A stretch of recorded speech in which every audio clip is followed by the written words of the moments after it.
1. You We're live. Hi. Jehoshaphat. Eucalyptus! And that's why I That wasn't a got good arrested one. at the adult shop. So. Eucalyptus! Yeah. Hi, everyone. Welcome to another episode of The Forsaken. Let's see here. Someone say something in their mics.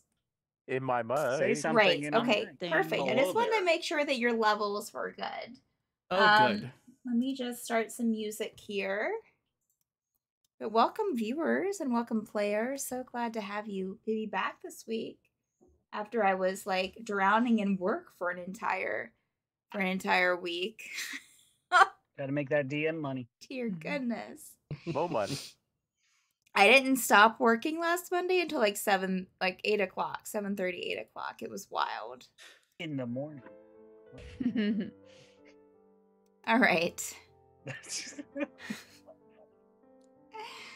is great. Hey, Wavy. And anyone else here? Welcome. Everyone, don't forget to drink your water.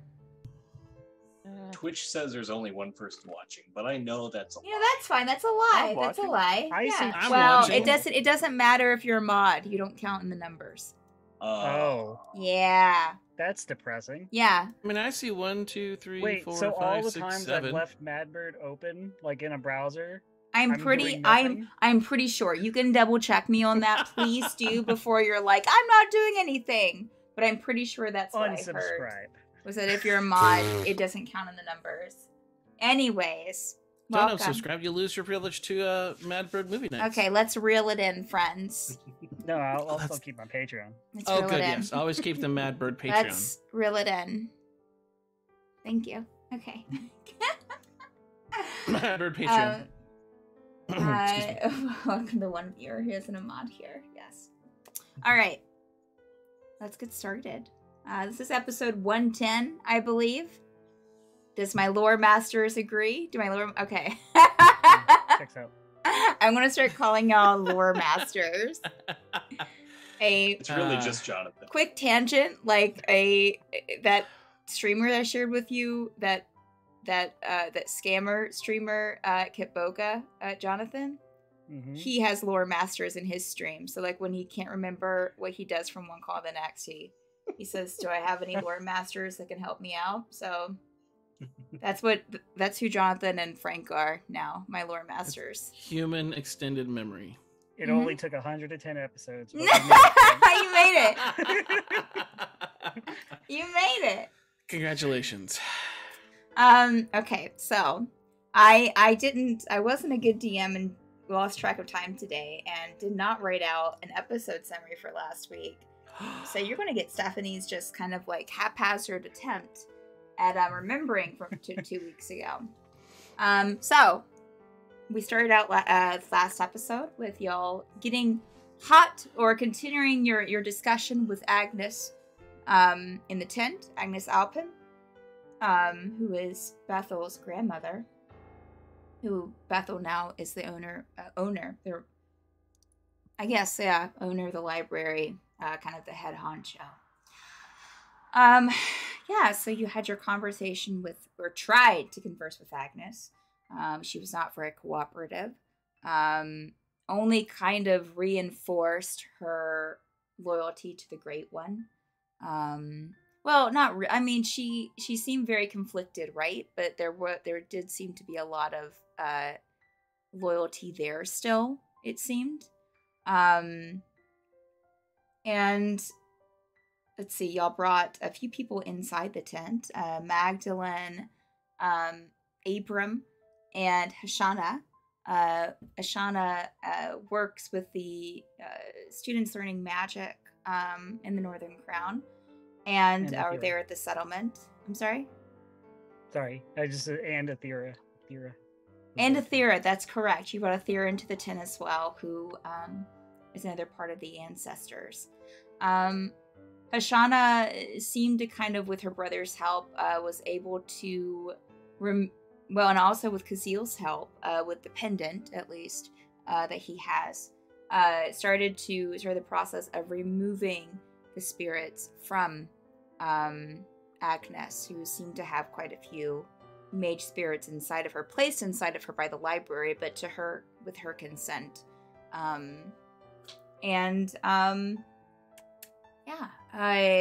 It was a very harrowing process for those involved. Everyone got to see kind of like little snippets of Agnes's past. And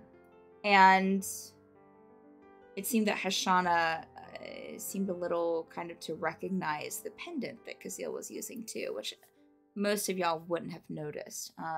But I think that she was speaking mentally with Kazil.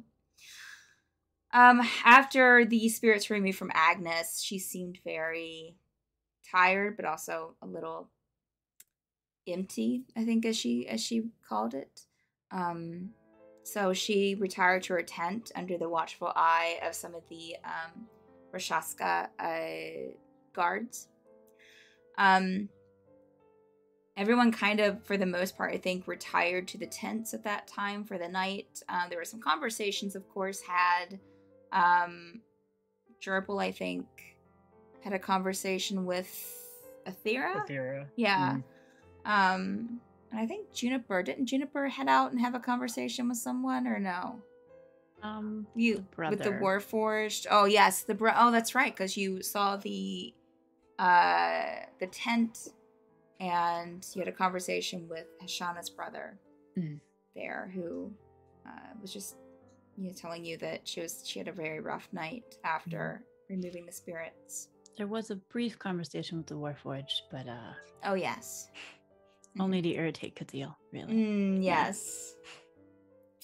Hey, Varad.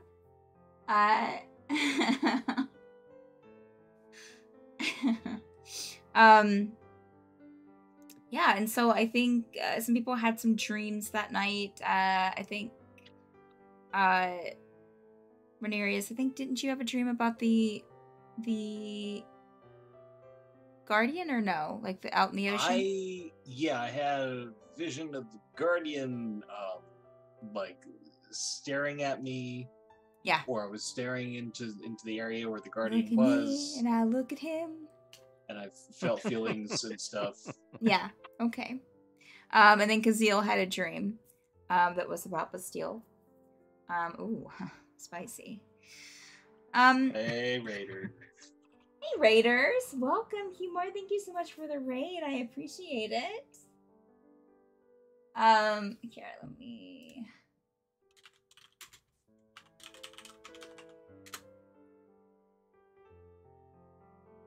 What? Okay. My bot took a whole minute to decide what it wanted to do with that command. Yeah, and then y'all woke up the next morning, had some breakfast. Today, Nadrano promised that he would take you up to the mountain to show you something that you'll be very interested in. He hasn't given you much, really, hardly any details about what it could be. But before that, it seemed that Zavar wanted to have a chat with Nadrano before they went off. So, Nadrano, so just to set the scene, the rest of you are kind of still in the tent area there. Nadrano will kind of open the tent flap and kind of motion for, Zavar to step outside. Mm-hmm. And we'll take you kind of a few tents away, but not very far away, to a tent that seemingly seems, Stephanie, it seems more personalized. There are some kind of like painted pictures here and there, some seashells, some kind of woven pillows here and there, a little bit more personalized than the other tents that you've been in so far. Please, sit down, and motions towards kind of like some larger cushions that seem to be like chairs, that you can sit on. This is, my tent. There's like a little bed kind of off to the corner. It's very cozy, in here. A lot of different colors, and, you'll kind of sit down in a pillow, kind of close, but not very, but about probably like 10 feet away, and we'll kind of like slowly, awkwardly, like try to like kind of scooch it a little bit closer, and kind of get up and kind of move it a bit and sit down and kind of reposition himself a bit. Why don't you make a perception check for me, Okay. Savar? Wow. It's an 8. Okay. I'll give you this. I doubt the DC would be that high. He seems a little kind of like awkwardly nervous. My favorite. So, just to give you like another kind of view at what Nitrano looks like, he's this very kind of a large presence, very, you know, kind of just like naturally large built, you know, muscles and stuff, just very broad shoulders, has this like white, it's not even like pepper hair, you know, salt and pepper hair. It's more white than it is, but it has black streaks in it. The hair seems to kind of have this soft glow to it, as does his eyes, which are this kind of like almost a white, silvery white color. Mm-hmm. He has these kind of like silvery markings on his skin. And yeah, just to give you a little kind of reminder of what he looks like. You can almost kind of, as you're sitting in his presence, Savar, and looking at him kind of here and there, I'm sure, because I'm sure you're not like staring at him, but like there's kind of awkward glances to kind of judge how he's feeling. Like you can kind of, maybe almost kind of see like a glimmer of a halo above his head. Oh, what? Okay. Yeah. Zavar can see a slight halo above his head, you say? Yes, correct. So, I am quietly having thoughts of what that implies. Would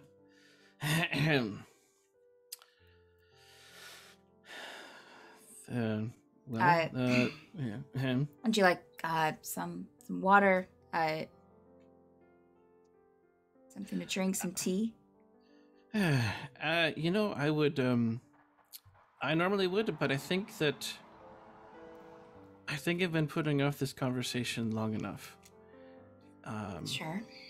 Okay. I am grateful for you finally taking the time. I mean, not that you've been avoiding me. I think we've both been avoiding this a little bit. But the time seems right. And I haven't been ready to directly address you yet, but address you. But I'm very grateful for this time.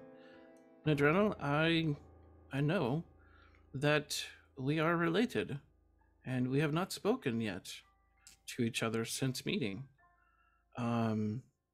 This has all been very fast moving, and things have been important going around us, and it just seemed awkward until now. But I would very much like to ask you some questions about maybe some more questions about you, but at the very least some more questions about my family.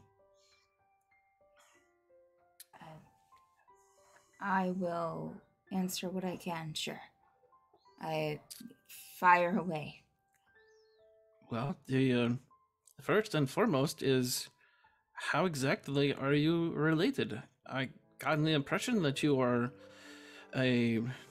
some kind of ancestor, whether you are a grandparent or great-grandparent. I don't understand how far that goes, and if you know, I would really appreciate it if you would explain that to me.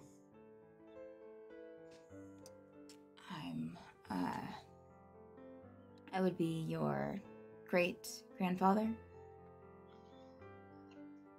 Or are you father to my mother or my father?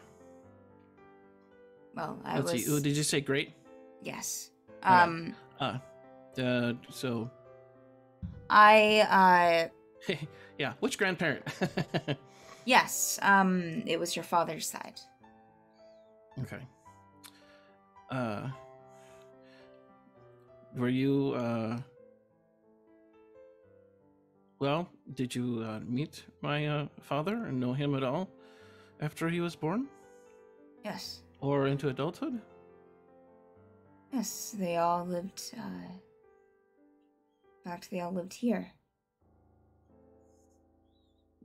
All? How? You mean my mother, or do you mean his father? No, my family, eventually followed me to Dimglimt and stayed here. The ones that survived. My son, and his wife didn't quite make the journey here.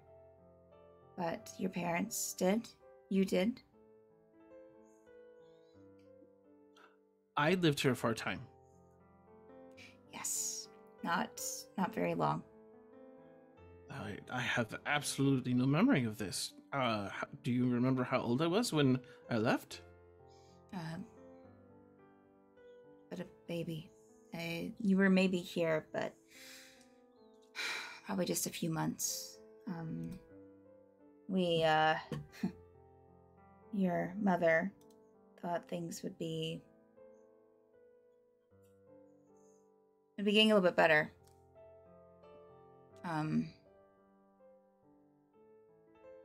But they were in fact still things left over from the last Mage War.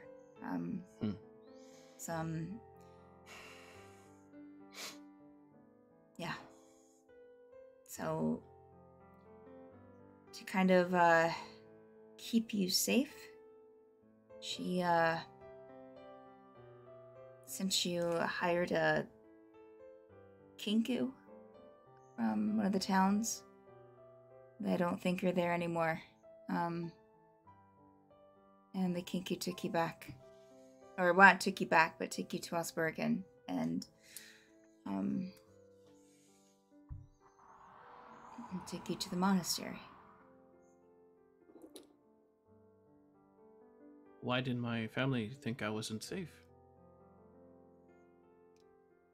It was the leftover fighting from the last Mage Wars. I apologize. I should be more clear. Why did they not feel safe with you? I could only do so much, Zavar. They wanted to... I was trying to help. They wanted to help me. And so to keep you from being hurt yourself, and it just seemed unstable at the time. Alright. And I guess okay. kind of continues to seem that way, but... If you could refresh my memory, how are you currently related to the library? Oh, I was part of the founders. So you're one of the founders. Do you continue to act in some role or manner? No. That's, quite a few of us, most of us left because of Bastille. Alright. Do you know what happened to my parents?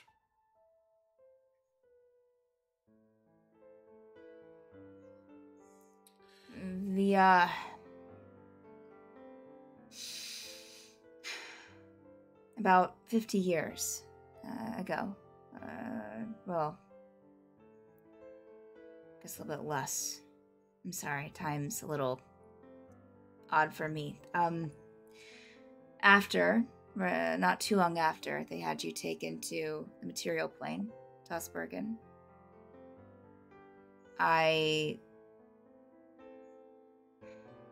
Library was pushing. That's to get... It was the very beginning of their push to get more power, more soul, more spirits, mage spirits. They had been feeding from the land. They knew they needed more. And that's kind of the start of when they... Well, kind of the resurgence of them taking it from slaughtered mages. And unfortunately, your parents were lost.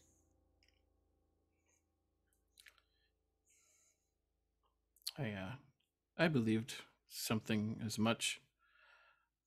Tell me, you were aware when I was a child and I was sent away to the monastery? You were aware when that occurred? Yes, I was. And after that happened, were you in hiding or some kind of seclusion for your own safety until now? I had to be here to not only protect those in the Northern Crown, but also to protect the golem, the creature in our protector in the ocean. Has there always been some form of a portal or a magical ability to travel the plains, say, to Osbergen, in one form or another? Yes. On this plane, is there such a thing as a profession called a messenger? I guess so, yes. I'm just curious as to why I've had all these questions all of my life, and all it would have taken is a simple message to give me some answers, or even just to reach out. Since you knew that my parents were dead and I was in a monastery, deciding on how to live my life on my own with no guidance or suggestions that I was connected to anything bigger than the very kind and considerate monks that took care of me. Running out during the night, learning how to fight, and just drinking my life away, feeling that I had no other purpose but to make my own. I'm just curious if that's what you thought would be fine of your whatever it is you think I am to you. I'm not assuming that you're anything to me, Zafar. That's up to you. Well, that's very apparent. Yeah, without a parent. I struggle, Nadrenal. I see that you're here in this place, and you are expressing that you are in some ways here for the greater good or something or other. But it's difficult for me to really... It's not exactly the word trust I'm thinking, but perhaps just a sense of belief that you are capable of anything close to loyalty if you can so easily let your family, who, besides everyone else that you have brought into here and kept safe, you send me off for who knows why, and never do anything to communicate or reach out.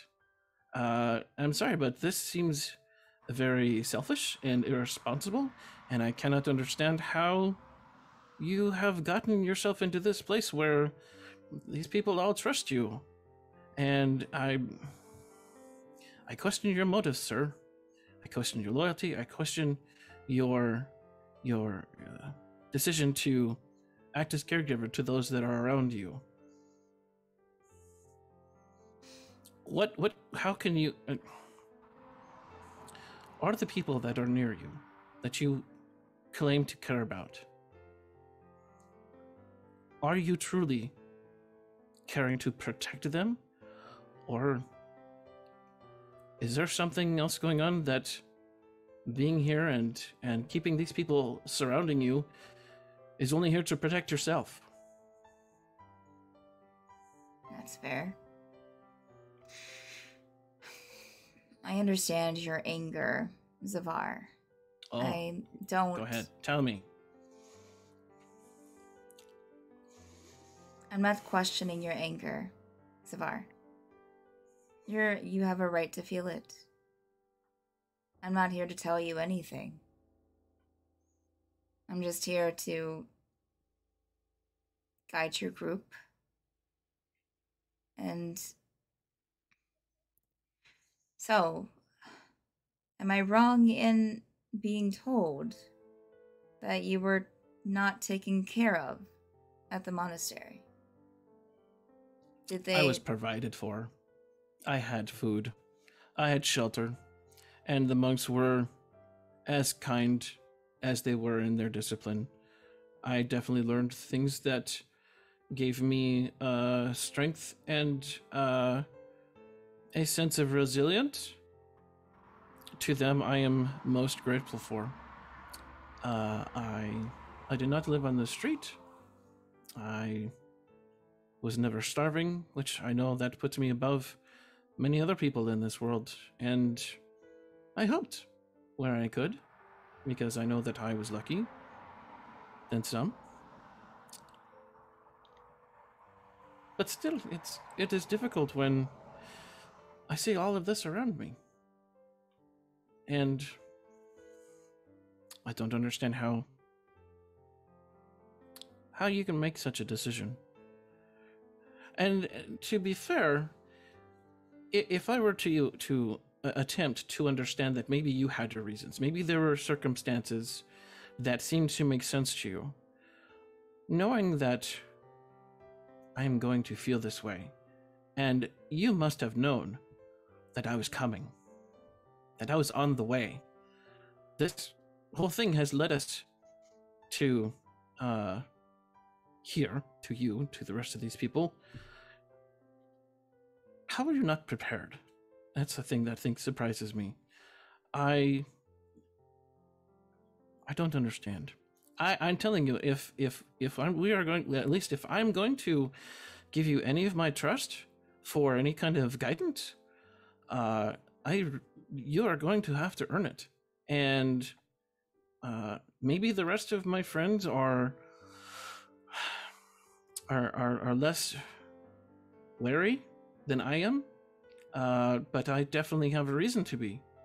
And I think that I deserve at least, if not an explanation for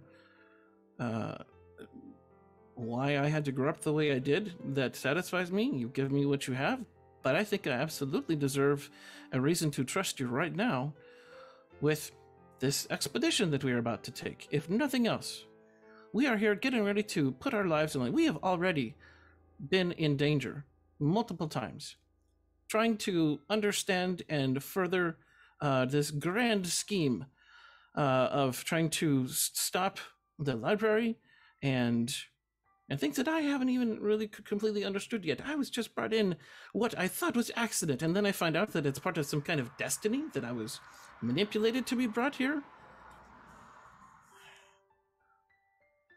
No more secrets, Nedrano. I've If never you truly- kept any secrets. Then I'll make this simple. I will make this easier between us. Where are we going? And what is this purpose? I wish I had the answer, but it wasn't me that did it. Now, this is the kind of thing that is going to drive me crazy. This half... Are you saying that you were... You know what? The person Maybe who put it together, Zavar, is gone. That was our bane. It wasn't me. So what you're taking us to, you don't even know. You legitimately have no idea. I know and where yet it's at. I knew that he was putting it together for the ancestor, for our, descendant. That's all I knew. So you don't even know if this is something to help or harm us. I trust our bane. It's not to harm you. You're still asking us to take a leap. Sure. And especially me. Definitely. And I would like to. I would love to realize that this is a time that, a connection could be made and some, oh, great, I found and someone who's still alive that has some answers for me, that actually cares. I But I'm not finding that, and I think you're asking us a lot. I think that we are being placed in a position to put ourselves in harm's way, and I just think that we deserve better than to keep being led into these mysterious things that maybe it will help us, or you've been foretold to walk into the mountain and read some book in a shack that was built by someone who's now a god. I don't know. This is preposterous, and I think that if anyone that you are if any group that you're a part of, any friends, any people that you believe have hope for things to get better, for whatever you think that we are going to do to be part of that, it is high time that we are left in the dark no longer at all. And I'm sorry, but you will not convince me that you are not hiding something. I'm not trying to convince you. Yeah, well, I've noticed that, and that truly you've done a lot of talking. Me. Oh, I've been waiting years for this conversation. You have got met from your mother, I believe. You talk about my mother. I knew her well. I barely remember her. Yeah, well, I barely remember her. And how fair is that? Savar, you act like that I had a hand in that decision. I did not. That was your parents' decision. Well, and if it kept me safe, then I am forever grateful to them. Apparently, it kept me away from you. No, that wasn't their intention. It was to keep you away from danger.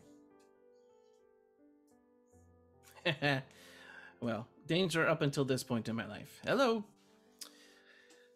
Well, I think I have, I am grateful for the time to speak with me. I wish that it was an outcome that made me feel more comfortable. So I think I will, I think I'm going to go. Savar, you've given me little time to say anything. I'll just let you know that.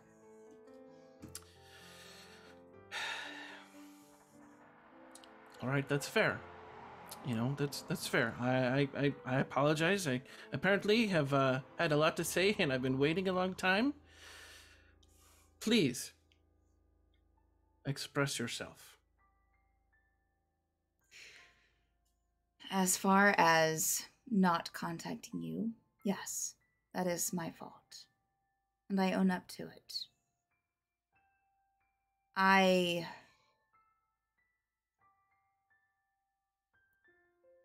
After everything, it's difficult for me. While I don't consider myself a dangerous person, I do think that danger follows me.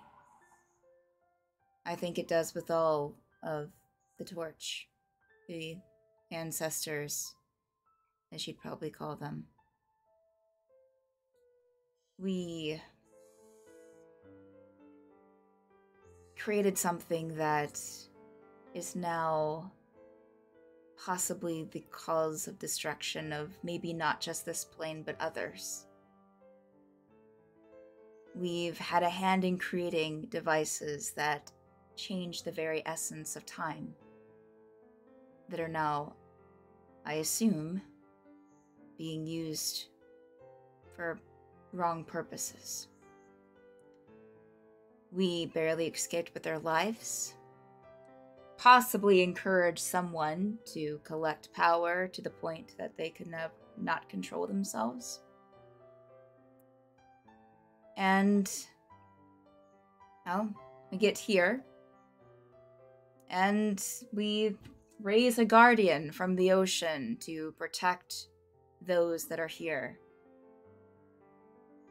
And pretty much pledge our lives to it. If that guardian falls, so do I.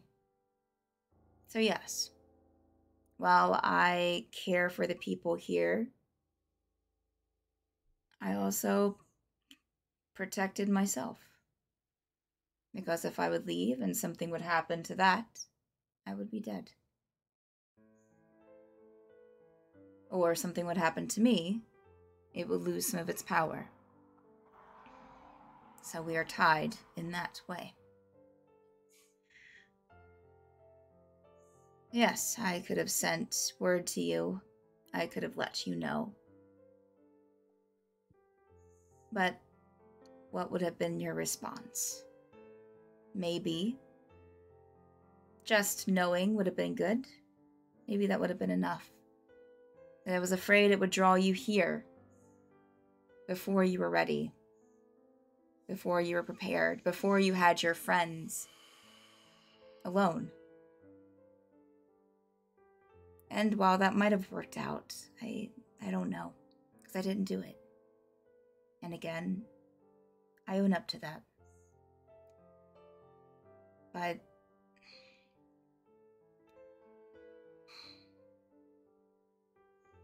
I'm sorry that I can't greet you like a family member should, like you deserve, I'm sure. You seem to take care of your friends. Your speech was very brave and very forthright, and I respect that.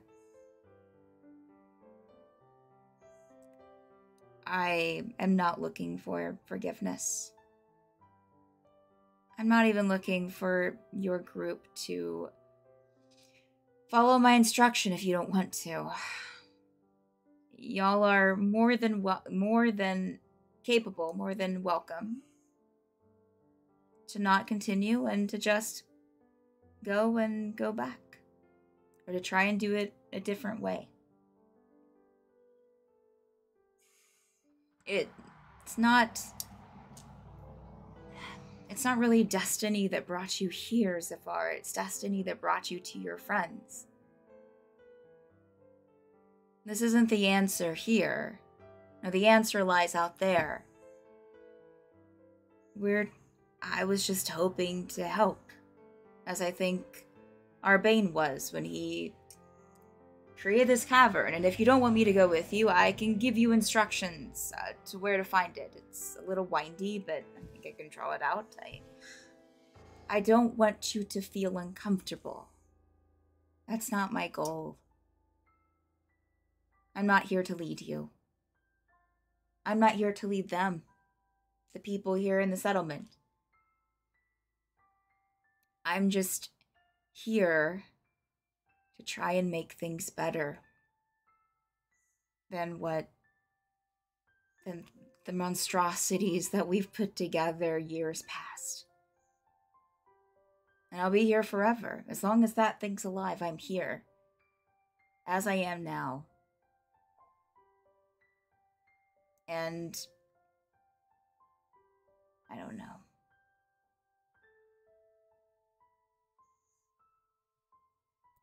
I guess that's it. I'm not as apt here. I'm not as enabled to talking, and I'm not used to it. I'm not used to speeches, but take of it what you will. You don't have to accept any of it if you don't want to.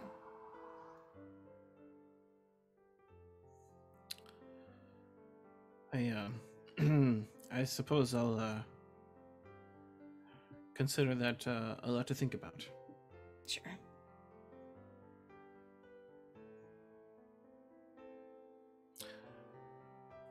I think I'll take my leave, and I think I'll take this bottle too.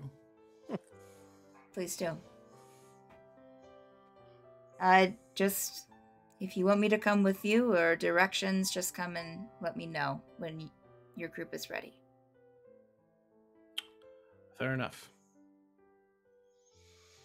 And he'll just kind of get up and start making some tea as you leave, Zafar. Okay. Alright. Rest of you are in the tent. You go back to the tent, Zafar? In a roundabout way, but yeah. Okay. So yeah, the rest... I'll take a little bit of time thinking. Okay. About how long do you think? Just so I know how long they're waiting. How long should it take me if I were to go there directly? 2 minutes? 3? Okay. Just enough to give me like a couple of minutes. Okay. So like I'll be walking half time. Okay. Yeah, half as fast. So everyone else in the tent, you've been probably here for about a half hour. 20 minutes to about 30 minutes. Is there anything you wanted to talk about or do during that time? This is before. This is before Zavar comes back. This is while Zavar and Adrenal are gone. You're just kind of waiting for them in the tent. You don't have to wait there. No one told you to, but they left to go and talk. Okay, and this was in the morning, right? Yes, Right. yeah, y'all have had breakfast. There's still some food there and drink and stuff left over.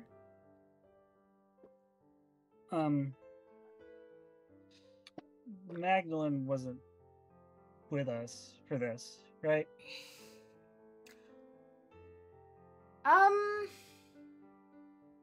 I thought maybe she joined. I would say that she'd probably step out for a bit though, unless you want to catch her. Yeah, Gerbil would have, kind of followed her out. Magdalene, can I ask you a question in private? Oh, sure, yeah. And she's like on her way out, and so she'll just continue out the tent, and kind of step over to kind of like, I mean, it's not that crowded out right now, but people are starting to kind of go from tent to tent and get breakfast set up in the square. Do you need somewhere like? Do you want to go to a tent or? No. I mean, this is fine. Okay. I don't think this will take long. I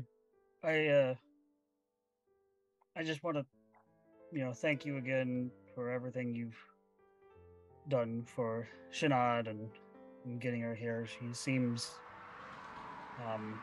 very happy. Which Sure. I'll be honest, for all the time I've known her, I haven't seen her this happy. So I'm glad that she feels comfortable here. yeah. And I'm glad she has friends here. Yeah.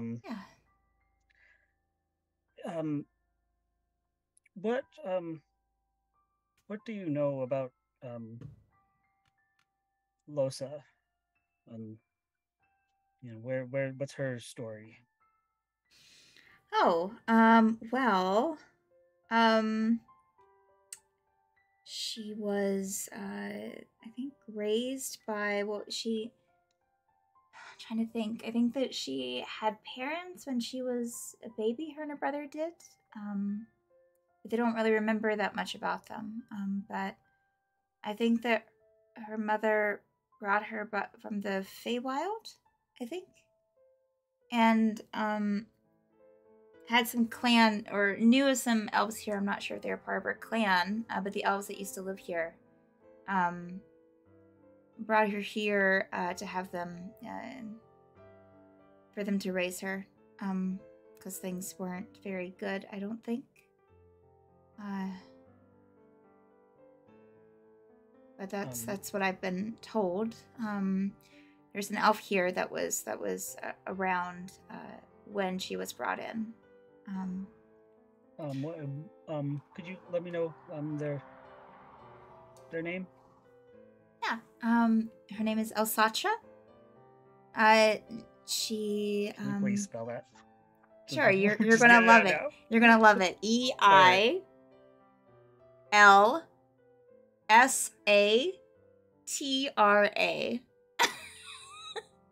What? Wait, how is it pronounced? I pronounced it Nice. Elsatra. Elsatra. Hell. I'm all right. Yeah. Yeah, she has kind of elfish, has brownish hair, kind of to her shoulders. Usually carries around a staff with little leaves coming off of it. It's cute. Yeah, but she was here whenever Losa was brought in. Apparently, Asatra told me that that her name means blossom. Her Losa's name Losa's? means blossom.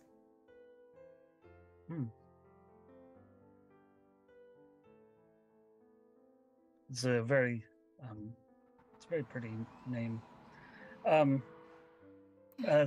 you. Yeah, she Amanda. has a brother.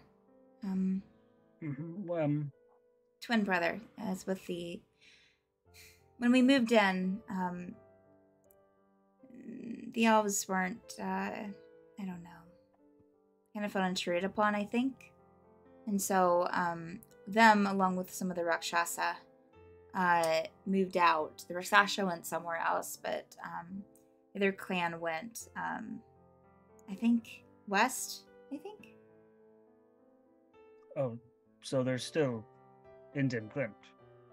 Yes.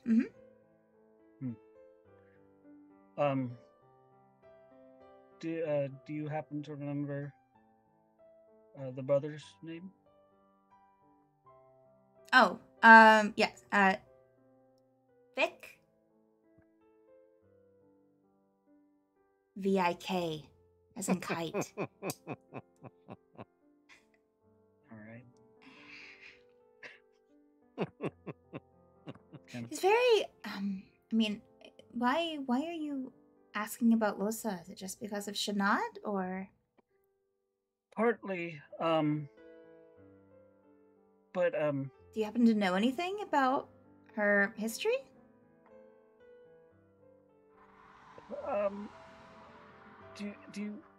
Do you know, how many elves half elves have you known that have her qualities? Like, with the Yeah, her. I know. Not that many. She's always been very self-conscious about it, honestly.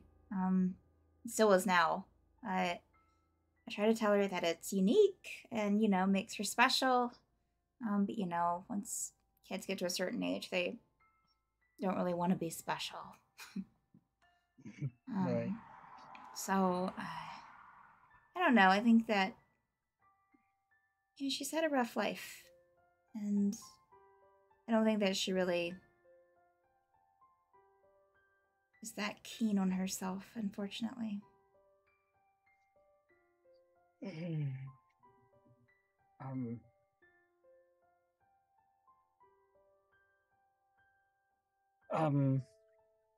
Triple, you seem a little, you okay? Do you need some water?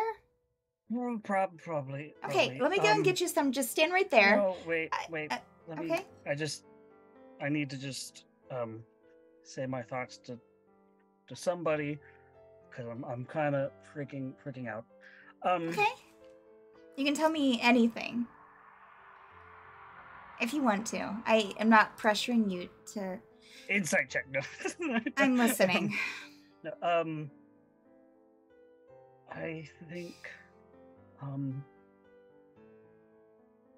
think there's a very real possibility that Losa is my daughter.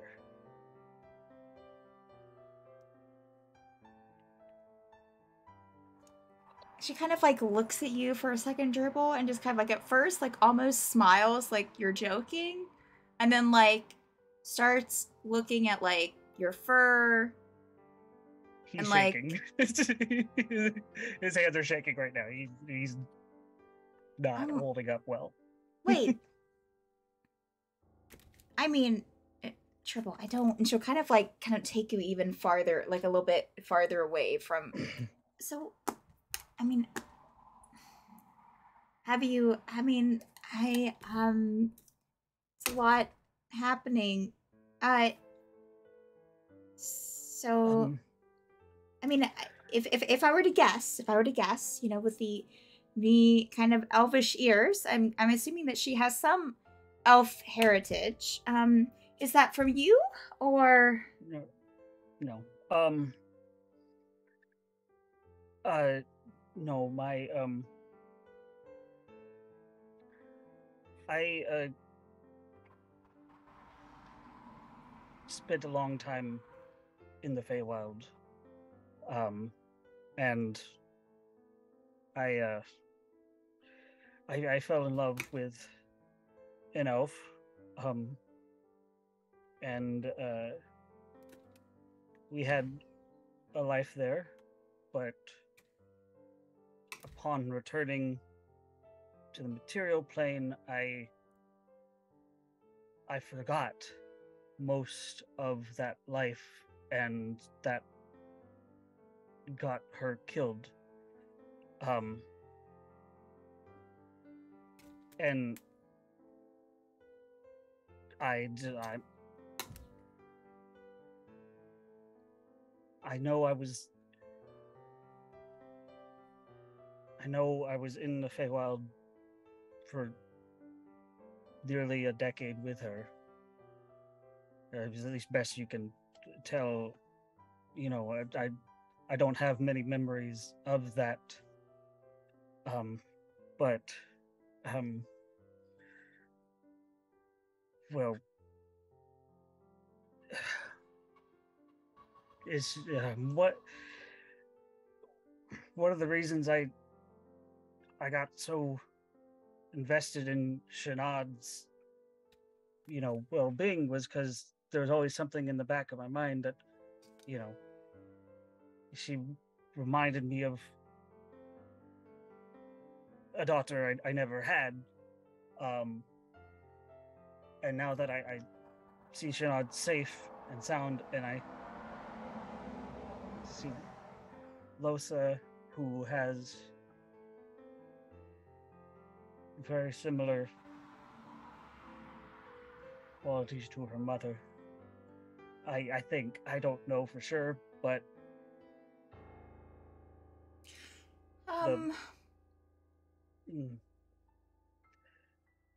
did you want to I'm sorry, go ahead.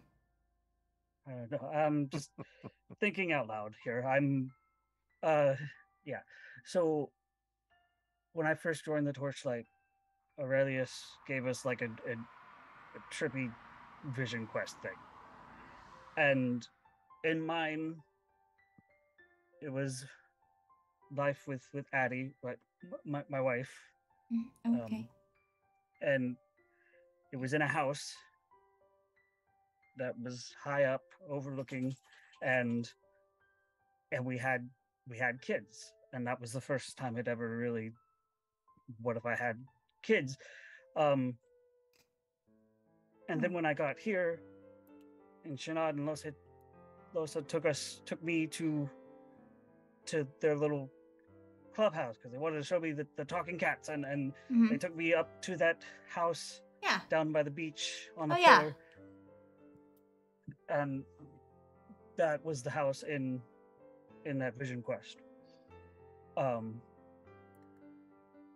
That's then wild. Okay.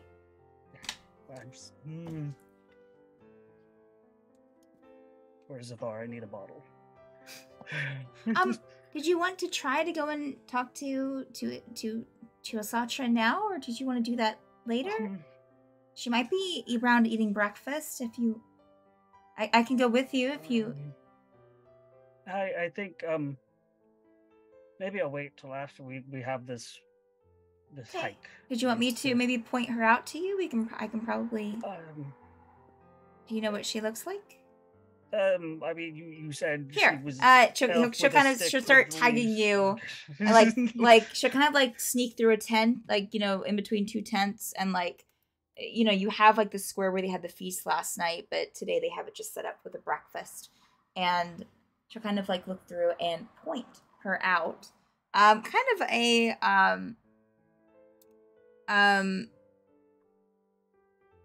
I guess for an elf it would be a little heavy set, brownish hair to the shoulders. Again, has that staff that Magdalene had described, dressed in like tans and creams. Yeah, seems to just be there enjoying breakfast, but at least you know what she looks like there, and kind of, so at least when you're ready to talk to her, you can. Okay? All right. Okay. So thank you, Magdalene. Make a stealth check for me, Gerbil. No. Oh no. Oh no. Last time I did a stealth check, I got stabbed. Ah. 18. Okay. You do see once Magdalene points out Elsatra, you do see Shanad and Losa at the table, kind of chatting amongst each other and with a couple of other kids there, but they don't seem to see you, so they don't notice you. Oh. Yeah, no, I hadn't actually put any of those thoughts to words till now. Well, thank you for telling me. I don't know what to say in return. I mean, I hope, and it will be more probably confusing for you, but it'd be really nice if that was it, right? You'd have a daughter and a daughter and a son. Yes, that yeah. I abandoned for most of their life. You didn't know about them, right? I no, but that still doesn't feel like a good excuse. Ugh. If I remember correctly, Gerbil, I think that they were under the assumption that they had died. Because I think the mother was supposed to come back for them once things got better, and she never did, so they just assumed that both of them were dead. I never really figured out why exactly we left the Feywild. I mean, Aurelius said it was because of Torchlight, but I wandered Osbergen 5 years, thinking that the only connection I had to my wife was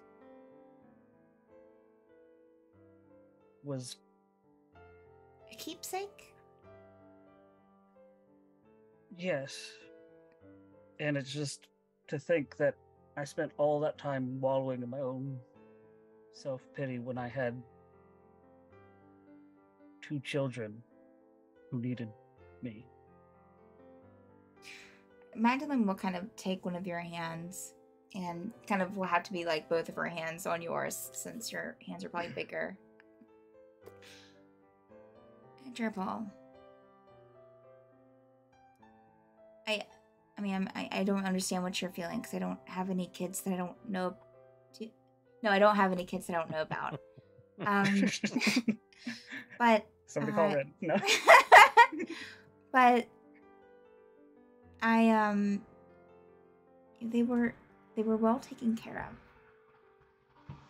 They were with.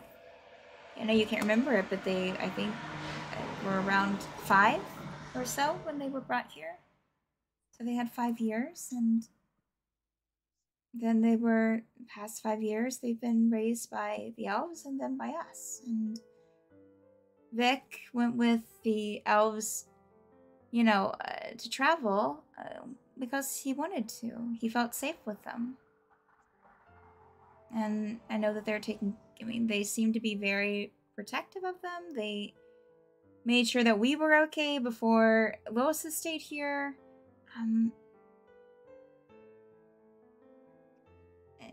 I get what you're saying, and I think I can understand, but just, it should be some consolation that I think that they were happy.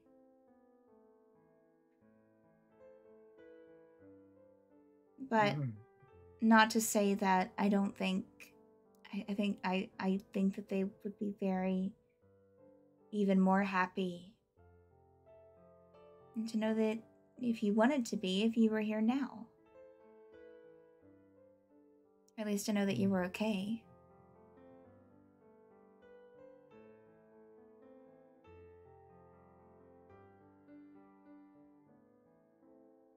Do you really think so? Yeah.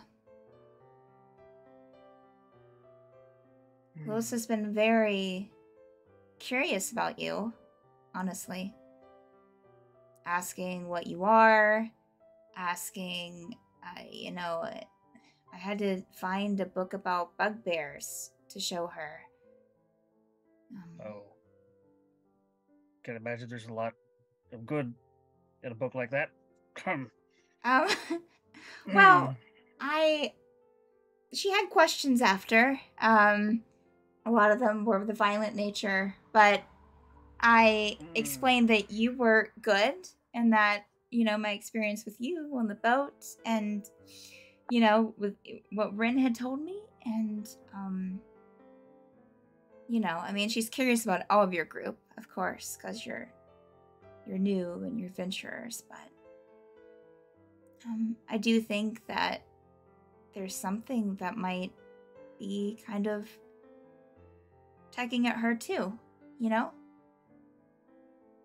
you're familiar, maybe.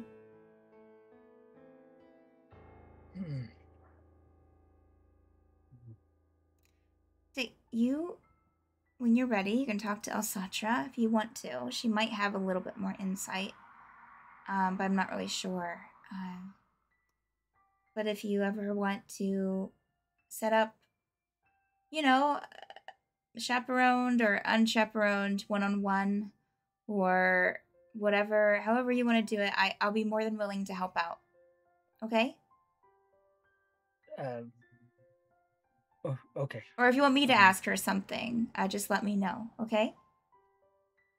Okay, all right. Thank you. Thank you, Magdalene. Magdalene will just kind of give you a hug. This is good. Trouble will be he'll like not know how to react for a bit, and then he'll just Aww. Get to the little gnome, just yeah. They're there.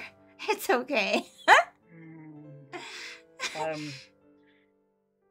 If you could actually don't let any of the other party of my party know. Oh, okay. Especially not Kazil. Yeah. Okay. Or Judy. Or okay. Nobody. Oh, okay. Got it. Mum's the word. Derb will actually do a quick glance to make sure Tegan isn't behind him or something. Oh, do a perception check. Ooh. 10. Okay. I don't know. I mean, he could be right there. I mean, Tegan, did you sneak up behind Gerbil? No, you wouldn't expect it. Yeah, he's meeting in a separate tent with Mags, right? Okay. Yeah. Like that would matter. Tegan's above me. Now, if it was Kazil meeting with Mags, you do look around and kind of catch sight of the table again, Gerbil, and you do kind of catch Lohse looking at you. And then she'll, as soon as you look at her, she'll look back to her plate and to Shanad. I'm gonna go back. Okay. To the tent. Thank you. Okay. Hopefully, this war will. I'll let you know. Okay. Yeah. Sure. Yeah. Okay. So you head back to the tent, Chirple? Yeah. And all also, if anyone, he's, clutching his holy symbol. Oh, boy. If you could see, if he didn't have her in his hands, he'd be, white knuckle, he's just doesn't know what to do. He's just grasping onto something. So y'all would see Gerbil come back into the tent, just white knuckling his holy symbol. Just pass some more breakfast vegetables. Yeah, I sit down at the table.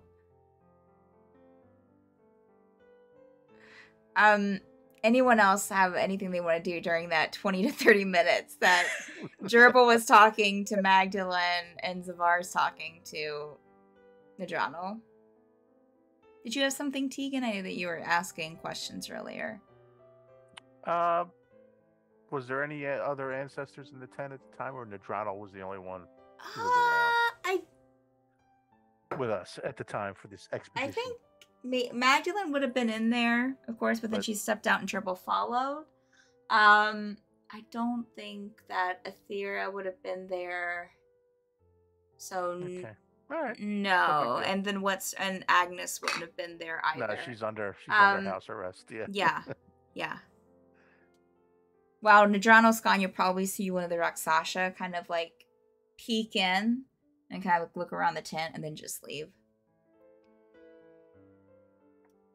Almost like they're looking for someone, not like narrowing their eyes at you, but like they're look around and then like just duck out. Anything for Juniper or Rhaenyra during this time? Okay. All right. So. Not really, no. Okay. So Zavar and Gerbil, I would say around the same time, y'all probably we'll say Gerbil comes in first, and then Zavar, you come in pretty much right after that. Everyone sees Gerbil white-knuckling his holy symbol and just kind of sit down at the table hastily. Shoving in food. Breakfast food, vegetables. And Zavar, is there any specific thing that they would notice about you coming into the tent? After maybe that I'm holding a bottle that I didn't leave with. Yes, that. Mm-hmm. Okay. I see your morning was productive. Zavar. She's looking at Gerbil just shoving food in his face. And yeah, as I'm drinking. I'm sort of glad I stayed in the tent now. Were you considering following one of us? Because that would have been awkward. What? Gerbil quickly stares at Tegan. No. This group is plenty enough right now. They said they had a surprise for us, right? So obviously I'm distracted all morning, just assuming that something's gonna try and kill us on the way there. Well, you look great. So what are you drinking? What time is it? 9 o'clock. 9. It doesn't matter time. It's time to drink. We had breakfast. Yes, of course. Okay. All right. Would you like some? I mean, I'd like some if you want to tell me why we're drinking it this so early. Oh, just family issues. Oh, yeah. Okay. Pour some. Yeah. I have a lot to think about. The only thing I can say, and this is loudly for the rest of the group, if I was slightly quiet, Nadrano said that whenever we are ready, we can go to his tent and let him know, and he will take us to wherever. No, you don't sound as excited. Great. Love a good walk. And Gerbil just hold a cup out to Zavar to fill it up. Junior's just gonna watch this happen. Yeah. As soon as I see a cup, just in any way start to come my direction, I'll get ready to pour. I mean, it's as soon as you get there, man, I got you. Yeah. Yeah. Mm-hmm. Mm-hmm. Where did you get that bottle? Okay, all right. It's about the only good thing I got from an adrenaline instant. Oh. Well, minus. Okay, I have a lot to think about. Listen, you didn't even have a family until you got here. I'm sure he's not even worth your time. Listen, they come and go, okay? They're like sailors at a port. It's fine. Just let it go. Yeah. And he's not worth your time. Just keep drinking. We have a walk to go on. Or like scurvy. Yeah, like scurvy. Family is like scurvy. Okay, yeah. So if you throw enough food at it, Under's it goes breath is away? a. Depends. Yeah. Yeah. Well, we can walk and talk, right, Zafar? You like? I Mhm. mean, I don't know what gerbil. Okay. What? Yes. Talk to Zavar. Yes. Zavar, what's going on? How you doing? Uh,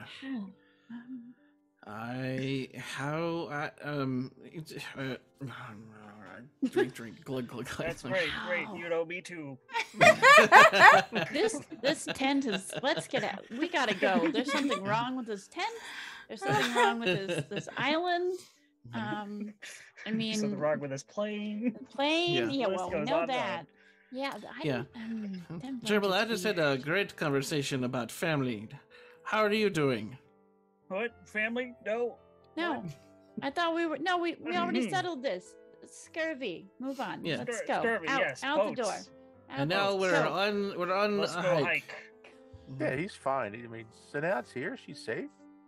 He's, Yeah. Oh yeah. Yeah. he's- Yeah, hasn't got a care in the I'm world. Fine. Yeah. Yeah. Yep. You know me. Zafar, give me that. Carefree gerbil. I'm Give me sure that that's bottle. it's a huge weight off your shoulders, Gerbil. What? Mm. Yes. Oh, he looks super relaxed. Yeah. Well, thank you so much for the raid, Elder Worm Studio. Appreciate you. Just for the fun of it. Rolling some awkward dice. We're Yeah. just turning into like what's that? Family therapy. Yeah. Yeah, it checks out. Gerbil rolled a 6 on performance. So like or deception or whatever. Yeah. We're turning into a Woody Allen movie over here. Yeah. That's what's No, happening. No. Hey. All right. Okay.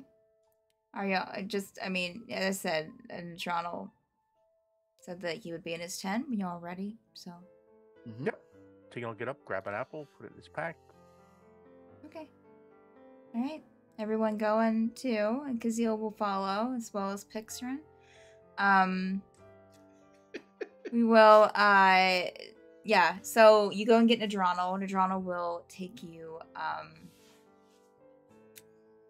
You'll be like, oh, yeah, I'm ready to go. Kind of glance at Zavar as he leads you away from the tents and towards the mountain. Kind of turn around and everyone get water. Everyone eat enough, drink enough, get enough. Okay, good. Probably be a I'll be drinking. Yeah. few hours before we get back. So, Oh no. Okay. Yeah, I got water too, just in case. I Okay. had to water down. all right. Is it a far walk from here?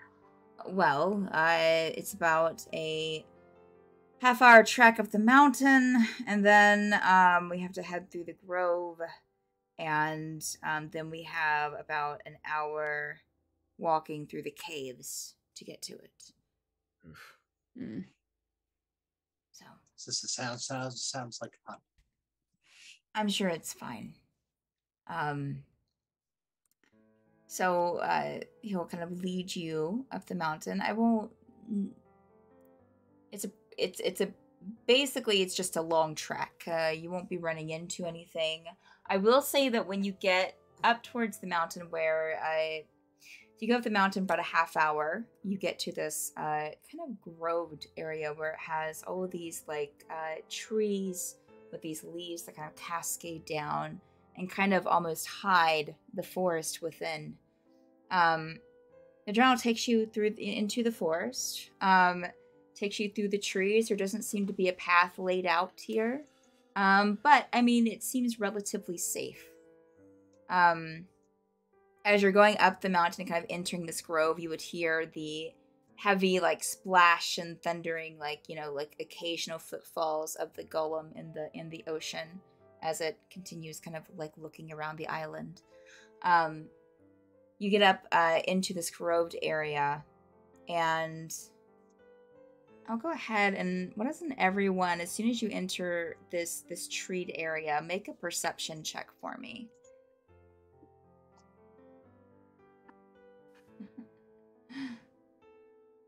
13. 13. Okay. Tegan, what did you get for your perception? 17. 17. Zavar? 10. 10. Juniper? 19. 19. And Gerbil? 17. Okay, so everyone but Zavar. Zavar, you're very focused. You have a lot on your mind.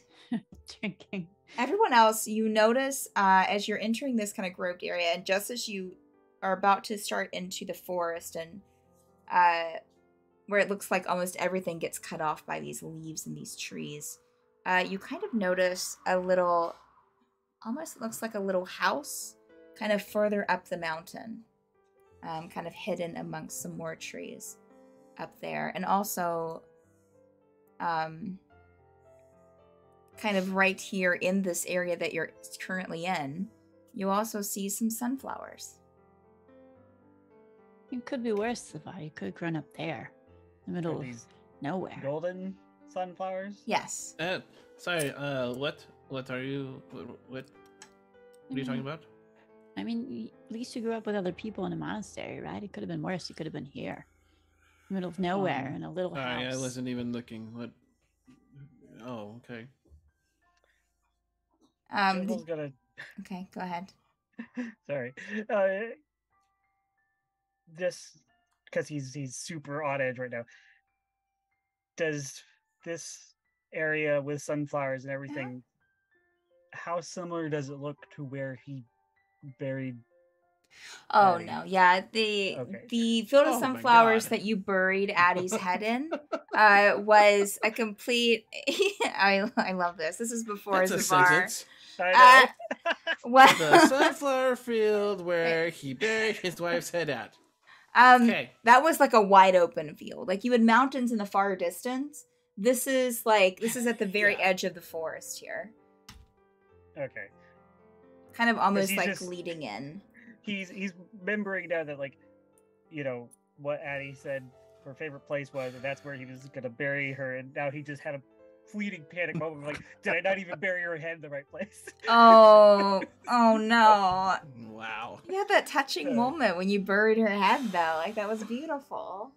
Uh, Okay. Again, a sentence. in case you ever look at Gerbil's character art and wonder what he's holding and being all sad about. That's his wife's head wrapped up. Oh yeah. Don't you love D&D? Fantasize all the fun adventures. Hey, wrong with this me? is not the field you're looking for. Okay. Just- Okay, so you start into the forest. Kind of the outside world kind of disappears in this grove. You just travel through here probably like 20 minutes before it starts to kind of,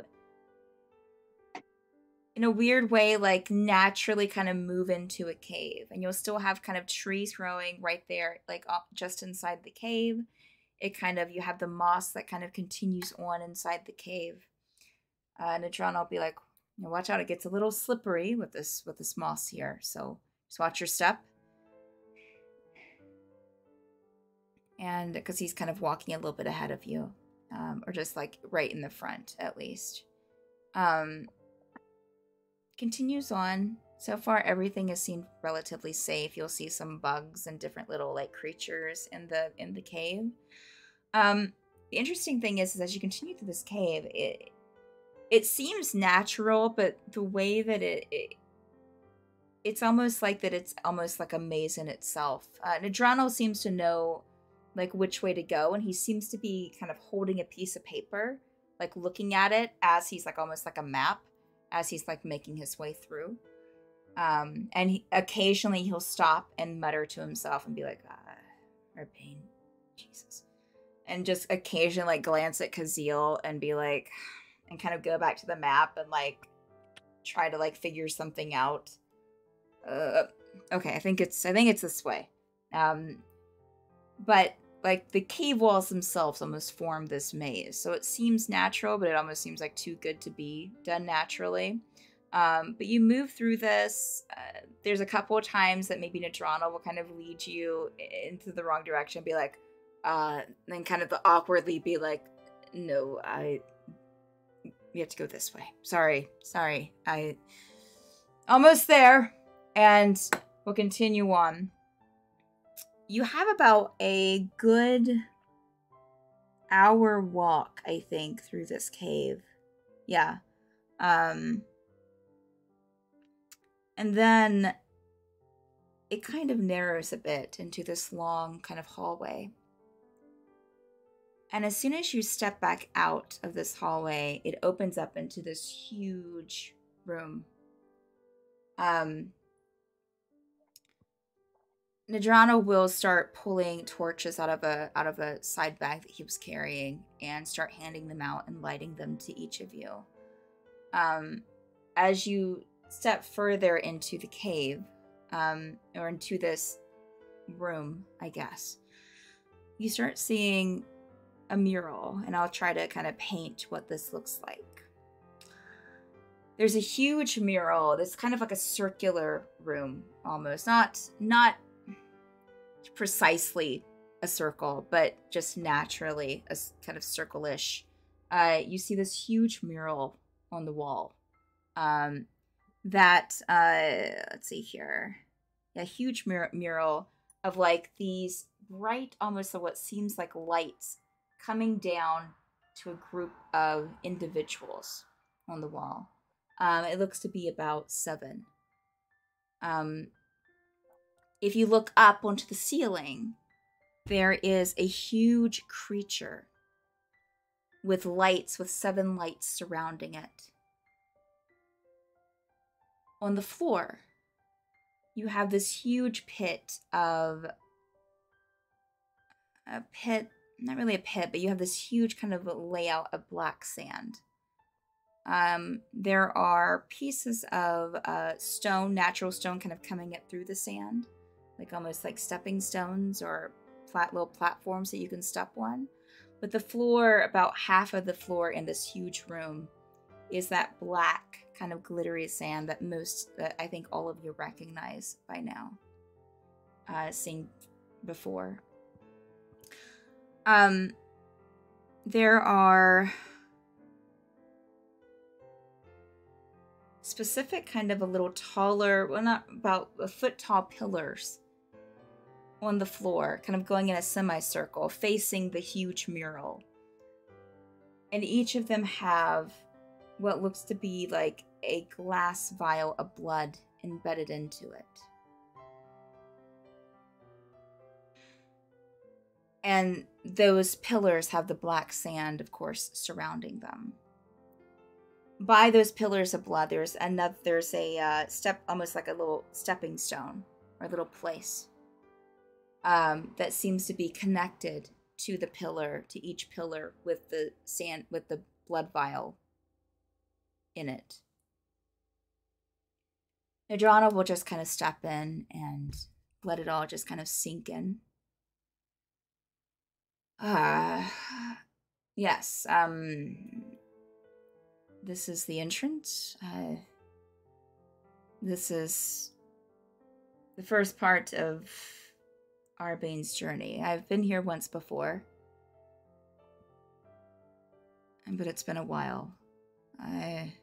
There's some like vines growing here and there, so it hasn't been like upkept, but still pretty intact. And he'll kind of look at the paper and kind of hold the torch up to it. Arbeyn wrote instructions for me, at least up to this part. You can read it if you want to and not just decide upon me telling you. And he'll kind of hand it off to the first person that'll take it.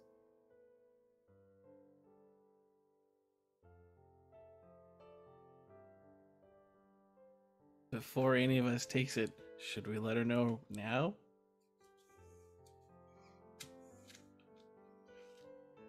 I mean, it's not 10 o'clock.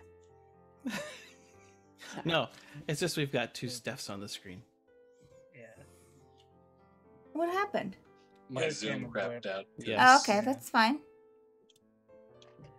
There you go. What was he handing us again? Arbane's word? A It was the paper. directions. Yeah, Oh, sorry. paper. Yeah, That's a piece Oh, of paper. sorry. My bad. Just kind of saying that if you want to read it, rather than just trusting on me to tell you. Sorry, Or- Tegan will grab it. I can. Okay. I'm not sure that you want me to narrate. There's on the paper. On the paper, Tegan, there's you can see the map of the maze from before that was like kind of drawn in. There are little notes off to the side. But there is a step-by-step instruction on here on what to do once you reach it. It says the room, and then it has like in small letters with the mural. And it will say that on each of the pillars is written a name of an ancestor. And the descendants are supposed to stand on the stepping stone that's by the pillar of their ancestor, and they'll need to drop 1 drop of their blood into the black sand for the door to open. There's a lot of like interesting little notes on here of like, and after that I would say like door open, room, there's, and then in like little small letters, cool stuff. I can't put. Are you reading this all out loud? Tegan is, yeah. And Tegan will say, "Yeah, I can't believe it says cool stuff." That's Arbane. I'll give a glance to Kazil. Have you seen this done before, the journal? No. You said you've been here, but not. Yes, I came to see it. It wasn't completely finished when I came to see it. But Arbane, and kind of glanced at Kazil, was really excited about it, and he wanted to kind of show off what was going on so far. He hadn't added the vials yet. That's fun. But the idea was still there, that he built in a magic that would allow a drop of the descendant's blood to open whatever it was that he had next. Nadrano, if I may. Yes. While we were interviewing, interrogating, whatever you might want to call it, Agnes, she muttered something about needing our blood. I assume it was for this purpose. No. She needs your blood to awaken the Great One. And that's just more than a drop of your blood. It would be a lot of your blood. Show you kind of blood. Yeah, it would be more than a drop. She would need like a vial, at least, probably. Is it sort of like the vials that are before us? Yes, but that wouldn't be apt because she can't use that blood. Would have to be your blood that she would need a vial of. And Arbane's not asking you for a vial, he's just asking for a drop into the sand. Oh, I didn't realize the vials were... Yeah, the vials were full of blood. They're kind of lodged into the pillar, with one of like an ancestor's name on each pillar. So it seems like there's enough blocks, even more, because there's only 7. There's only like 6 of 7, including Pixron, of you now. But there are even some blocks for. Looks like there were like 2 or 3 extra. Would there's only 7 of us? Would there be a need for more of these descendants? I think the stipulation was 5, at least.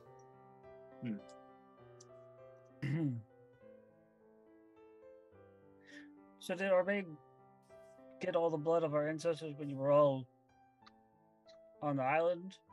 Or did... I don't remember, Gerbil. That was years ago. That was hundreds of years ago.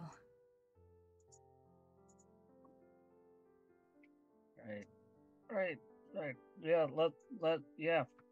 Yep. Blood ritual, let's go. In for a penny, in for a pound. Tegan will walk up, examine the pillars, finding his ancestor's name. Okay. Yeah, you And, would each find your own. Do the pillars? Did you say that they have like our ancestors' names, or do they have like a? Is that the mural part of it? The mural doesn't have any names on it. The mural just has the picture of like the group with the lights coming out, and then like the larger one with the large creature on the ceiling with the lights surrounding it. One of the pillars with the blood vials is your ancestor's name. The only one that doesn't have a blood vial is Bastille. It just has a name carved in. Interesting. Yeah, but you would have one for Bastille. You would have one is there for Arbane, for Kazil. Nara, the House of Draelor, is on one. Thule is on another.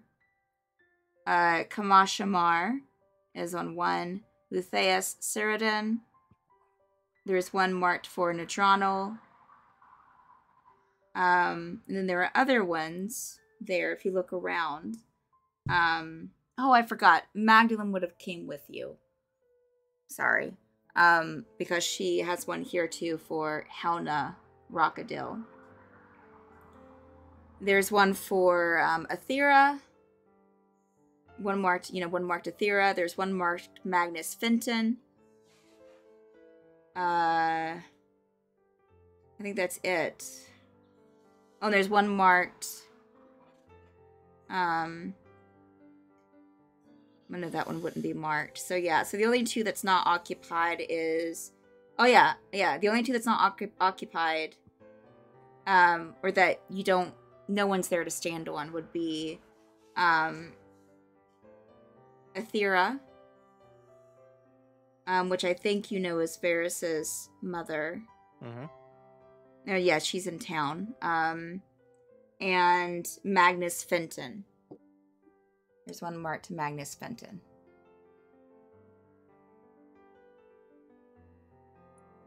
But there are enough. Y'all have each your pillar. Nadrano's just kind of standing off to the side. Just let me know if you have any questions or if you need anything. Now let y'all say if you're going to stand and how you do your blood thing. I'll go around to each of you to see what you want to do during this moment. Tegan. Yeah, Tegan will really quick pull out a dagger. Mm-hmm. And just, make a little stab at his thumb. Okay. And put one drop of blood into the black sand. Okay. The pillar of the vial of blood almost seems to glow from underneath it. And a light kind of comes from the pillar and goes to the center of this large circle of black sand. That's about probably 30 feet in diameter. That's kind of in front of all these pillars. Zavar.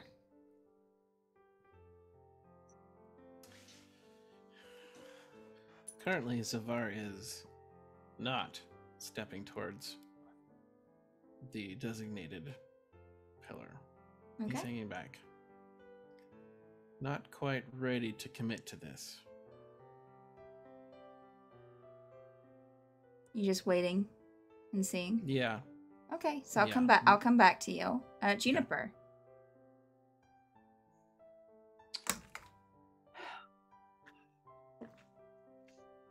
mean, she watched Tegan.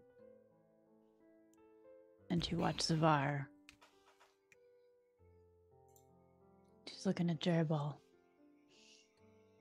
And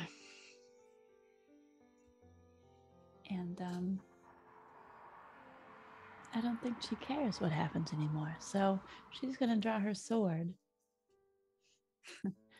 Not to one up Tegan's dagger, sorry. Yeah. And look at just Nadrano and just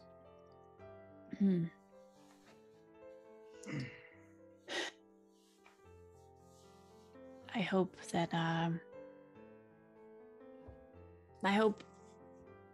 that this is all that you hope it would be.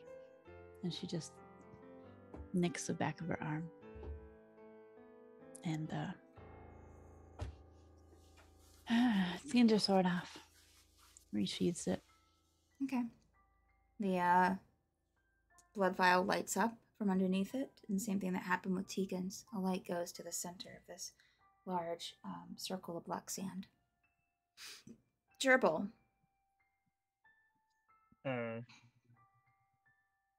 Gerbil looks at Zavar and just shrugs, pulls out an arrow, and just kind of pokes his thumb with the arrow, and then drops it. No, he Okay. puts the arrow. Toss it over your shoulder. Same thing. Light up, and then the line of light to the circle.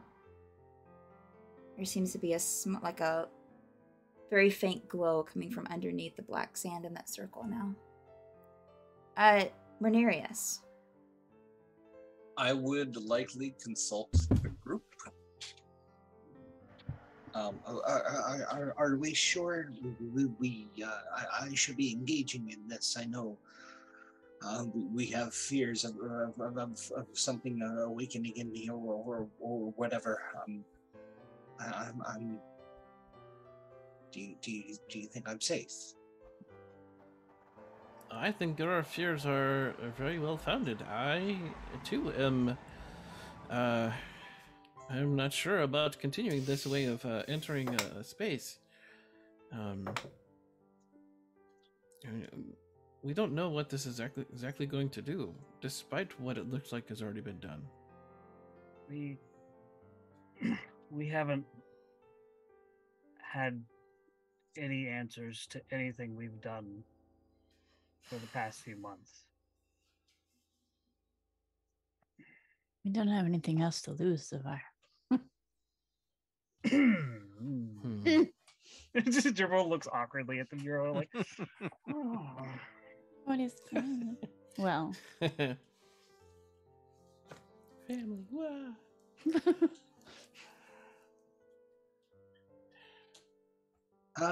Is it the sight of blood? Do you want some help? I mean, I can. Wait, hold on. Come here. Hold still. I would appreciate that help. Thank you. All right. Yeah, just grab him. We all just go. Yeah. Yeah. Okay, on 3. 1, 2, and she's gonna poke him on 2. And, Of course. Yeah. Nice. I was not ready for that. It's okay. Your blood drops into the sand, and underneath for yours, Renarius, almost like the base of the pillar lights up, and the line goes to the sand as well to join the others. Pixrin, to give you a little extra time, so far I would say that Pixrin would definitely be like, why the hell not? And Sounds about right. kind of nick herself with an arrow, let a drop of blood. Same thing happens there. I would say Kazeel would. I didn't get Dan's take on it, but I would say that Kazeel probably would, since they said that Arbane built, created it. So Kazeel does the same. Magdalene would do the same. And it leaves you.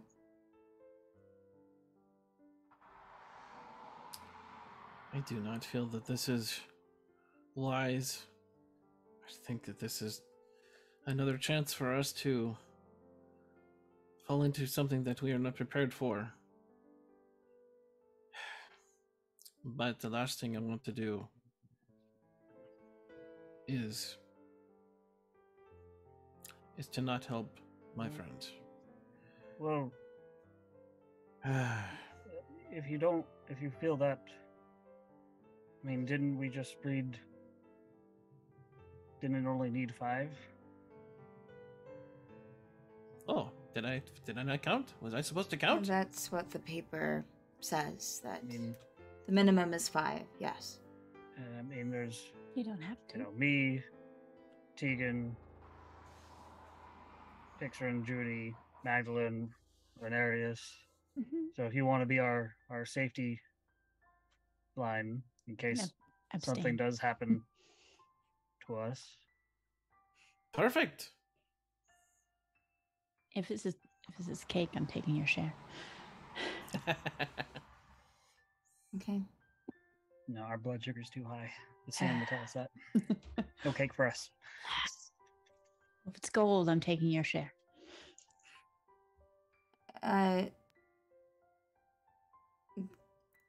Nadrana will look at you, Renarius.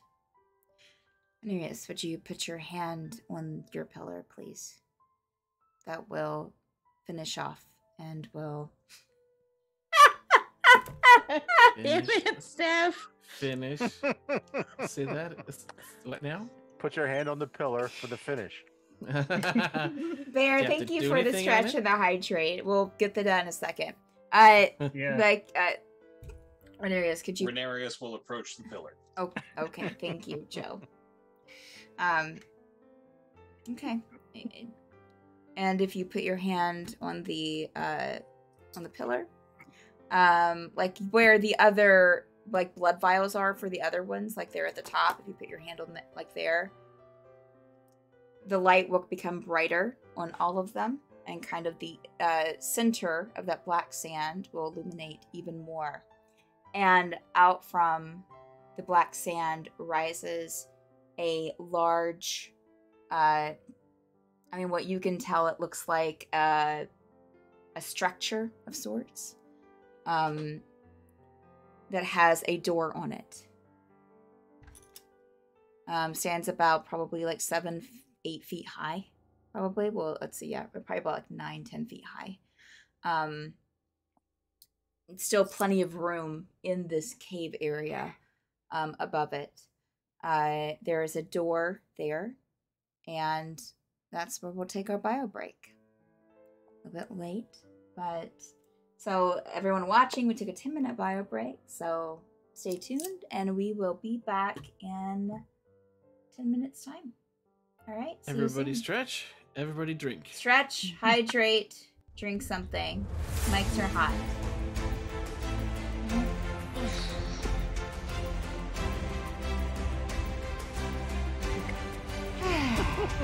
I am concerned about. I love that I've traumatized y'all so badly. Rightfully so. Tonight I had like a weird, like parallel vision of just like, That's cool. how would my life be if I became a dramatist of a band? You I already feel like I know. just tapped into something. I think it would be, I don't think it'd be any different. I think you'd be just as good. I think this is that already. It can't get any better, is what I'm saying. Oh,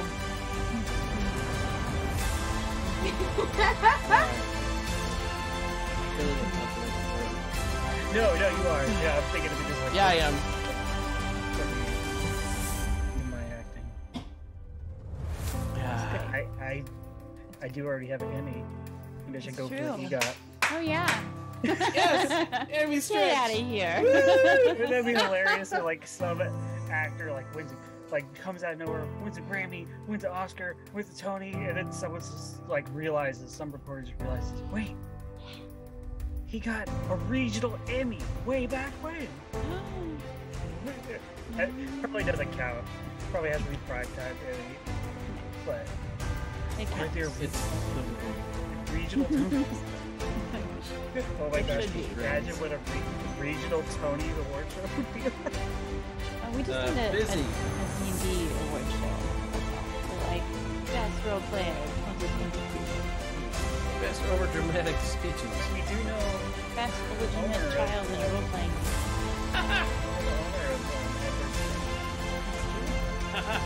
Fine, I'm fine. We can make our own award show. I mean, Start here. we also know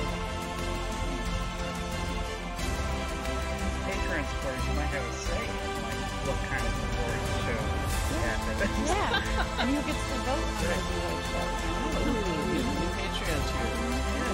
Tossing out some- You gonna roll the Well, vote? Rock the vote? Roll the Dan's vote? not here. Yeah. This is why he's not allowed to miss new sessions. Yeah. He can't because Zavar's like, you don't know me. You're not my real great grandpa. And also, Dribble's got a Yes. kid, and I just realized his wife wasn't a bugbear too because I'm No. like, Yeah, that was suspicious.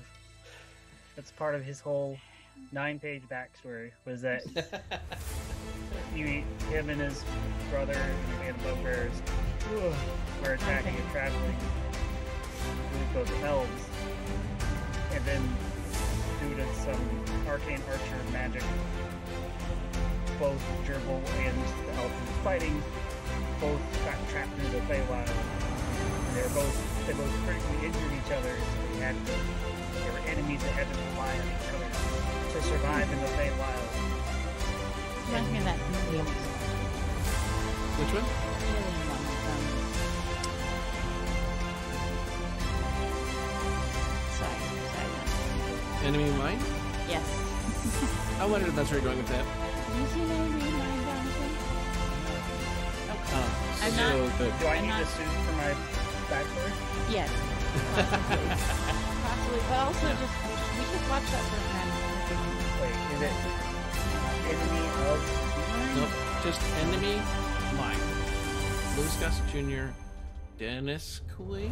Yeah, Dennis Quaid. Louis Gossett Jr.? Yeah. Mason Yeah. had me watch this, and I was just like, Oh. whatever. Bullshit. And she's And- like, this is dumb. So good. That's some Yeah. Crying at that's the some end. prosthetics. yeah, oh, yeah. It looks good, though. They do a really Right. good You're trying to tell me your backstory. I'm like, shut up. Watch this movie. I didn't. job. I was just like, why is Gerbil obsessed with this half elf that looks like a kiwi? Well, it's because she's half bugbear and half elf. She's a bug elf. Yeah. So, The okay. gal. Yeah. At Well, this and I rate, mean, that was honestly like I never thought to think that like in a fantasy game, like yeah, of course a bugbear and an elf could have kids and want to do fantasy, sounds Yeah. but it wasn't until Hey, like I posted, half elf, half what else? Mm-hmm. yeah, exactly. I didn't think about it, and it wasn't until we had that session where we had our vision quest. That's when, like, oh, you see two kids run up and like, what? Wait, what? The boy did what now?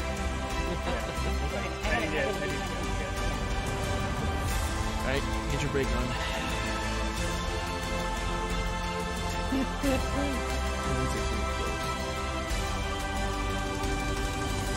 Alright, Mason, take a break. Yeah, alright. Quickly.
It's been over 10 minutes! Everyone panic! Panic!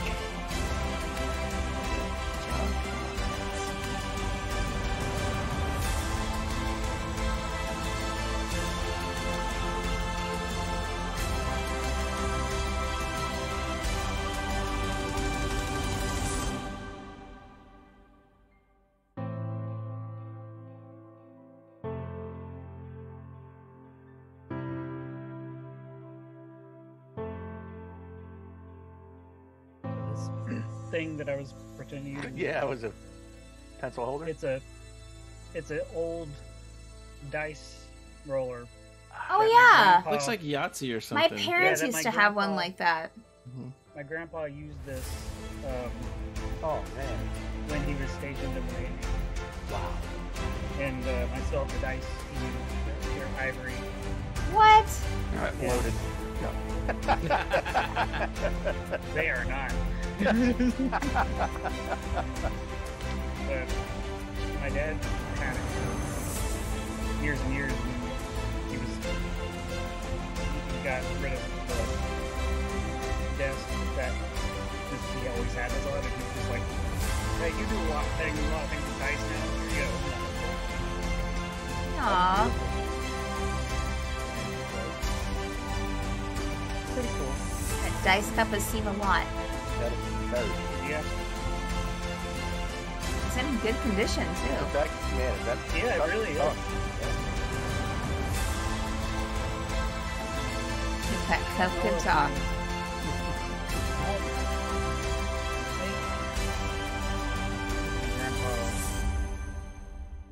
I don't think he served during World War II. I don't think he was that old, so I never knew him. But it's really weird to think about because he died before I was born and everything. And every picture I've ever seen of him, he just looked so old, and my dad's like It was 3 years Vietnam. older than him. Maybe Vietnam. But yeah, he died like in his 60s. And when you look at pictures of him, and it's like, he does not look like he's in his 60s. Yeah. Which, Some good genes. Good genes. or, chronic smoker and alcoholism. Oh, wait. So you're saying it's older than, he looked Oh, yeah, older no, than he his looked- 60s. He looked like, if you look at pictures of him before he died, he looks like he was in his 80s. Okay, alright. I'm sorry. I immediately took that as like the other direction of like, he did not look 60. Okay, gotcha. And it's just one of those things that my dad's older than him now, Yeah, Just yeah. Yeah. Alright, let's get going. And 3. Let's talk about real family. How about fake family? Yay! Yay! Alright. Family drama for the win. In 3, 2, 1. Now. Done. Hi, welcome back to the Hi. Forsaken. Listen, that was a good countdown. Beautiful. Oh, Doesn't none count. of us Down said here. anything Sorry, we didn't negative notice. about That's it. true. That's Yeah, true. no. Wow. So No. now I see the factor in shaming my countdowns as Stan. Got it. Oh yeah. You didn't We're know that fine. before? It always was. Dang. All right. So, you're all standing there. Some of you on the pillars, on the little like steps. The little words are failing me tonight. I'm so sorry. Oh, featured avatar said that they went and see the dice roller because they had the thing on the screen before. Oh, There yeah. you go. Yeah. Kind of a nice orange yellow leather. Yeah, Yeah. it's very. There's the ivory significant. dice. Yeah, they're a bit yellow now. But Yeah. they've been around a while. See, you So- learn all sorts of things when you watch Mhm. D&D. So you're all standing there as this room rises from the black sand, pieces of black sand kind of falling off of it as it does so, and kind of being pushed aside. There's a door that's kind of protruding from the this block, this what you would assume is a room, a little bit, with a metal door on it. Attached to the door is a metal tube that if anyone kind of steps up, it says to the other me, kind of scripted on a piece of paper attached to it. What's the height of this tube? Arbane, I mean, Kazeel will this is Kazeel. kind of like, look a little confused and maybe chuckle. I cannot judge Kazeel's actions. And will get the tube and kind of open it, read it, and I don't know. I mean, he might just kind of keep it to himself, but I'll just say that he says it out loud.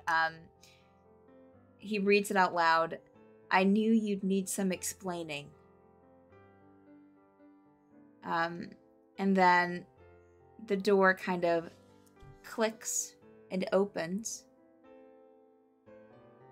And Kazeel will kind of look back at everyone and start stepping into the hallway. A short little kind of entryway that leads into this room.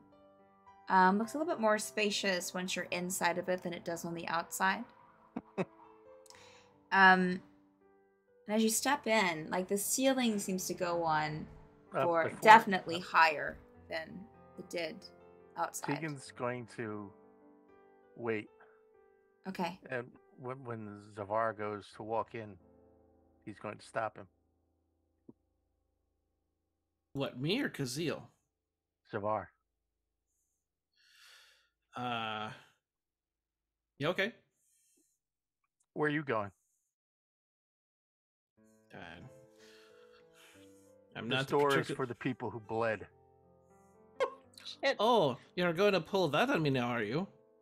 I do recall that a moment ago we all counted and 5 was required, and it was unnecessary. And are you saying that I have not bled for you, sir? I can follow that logic. Wait, okay, so what's Zor, do you want to come with us, or what's the problem? Tensions just escalated here. Yeah. I made the choice to come with all of you. Yeah, and when it came time to prove that you're committed, you hesitate. I mean, I don't think that's his commitment, and more. I think he has issues with the ancestor blood thing. As we all did. I feel like we could have had this conversation before when we allowed him to not, because he was about to, and then I said he didn't have to. He was going to do it, and then I said he didn't have to. So if you want to be mad at me. I thought you were. I also would have stabbed him. Yeah. I thought it was more, Dribbles looks at the Dreidel. Do you think it's safe for Zavar to go through the door? I mean, I imagine it only needed 5 people to unlock. I don't think this is a commitment issue. Gerbil, no, it's all right. Tegan, I can follow your logic, as frustrating as it is for me. So, I will do this for you. And I'll grab one of my bottles that might have a little nick on the glass, and I'll cut my finger with it. Does this make you happy? Is this what you want? I want you to say that you are committed to the end. I don't want hesitation. I don't want doubt. We are all here not for each other. We are here to fight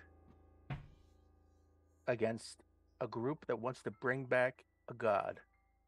For whatever purpose, I don't know. But I know it's not good. Are you in for that fight to the end? Tegan, I apologize that my actions so far have not shown this to you. But if you want to hear it, I will say it. I am in it to the end. Fine. And Tiggle will turn around and go in. Okay. You're not my real dad. Savar, do you go inside? Yes. Does anyone else not go inside? Gerbil's gonna I'm wait till everyone else just like, cause he's waiting to see if like, does the Warforged get to go in? I would say the Warforged probably stands outside of the room. Yeah. Someone make sure Tegan doesn't stab me in the back, though. Just That'd be imagine great. The Warforged trying to poke him. I think if Drop Tegan stabbed you in the back, he'd believe you deserve it. On that note, Judy's going ahead Wow. of you. She's Renarius will go in. Yeah. Okay. Yeah, Gerbil just goes last so he can just keep an eye on everybody. Nadreno will probably like catch your eye, Gerbil, of like,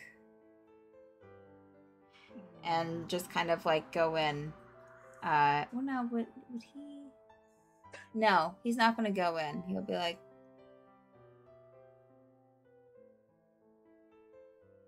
he'll stand where he's at. So Gerbil, you go in after everyone else has went.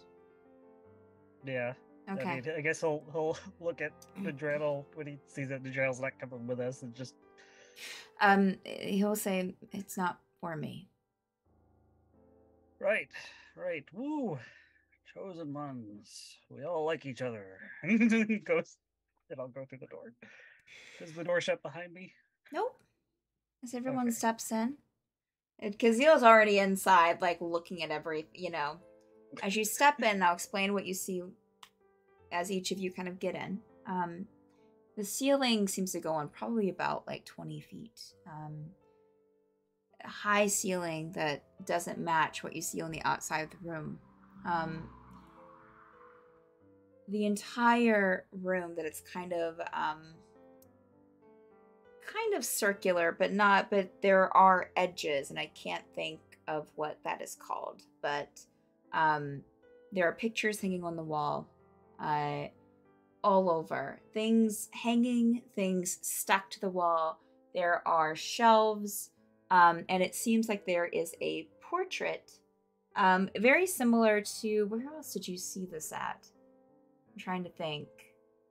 But on each wall, there's a portrait of your ancestor.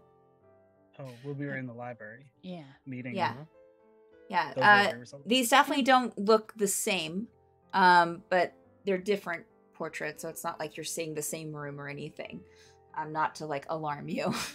Plot But twist. They're different. They're our Bane sent you right to the library. Oh no. We're back. They're different portraits hanging on each part, and under them is a shelf that has an object on it or several objects. And there are books along with those. There's a table in the middle that has a bunch of books all over it, items, papers. Very well lit in this room with different little lights shining on the portrait. And the lights, for the first person that walked in, which would have been probably Kazil, the lights would have came on when he walked in. There are... Huh? Oh. Clapped? No. Tab enabled, Yeah, there is just items and pictures and things stuck to the wall and on the shelves everywhere. I mean, you can walk around this middle table and to see what's on the edges of the wall and what's on the shelves under the portraits. You can tell that this room is just inundated with information.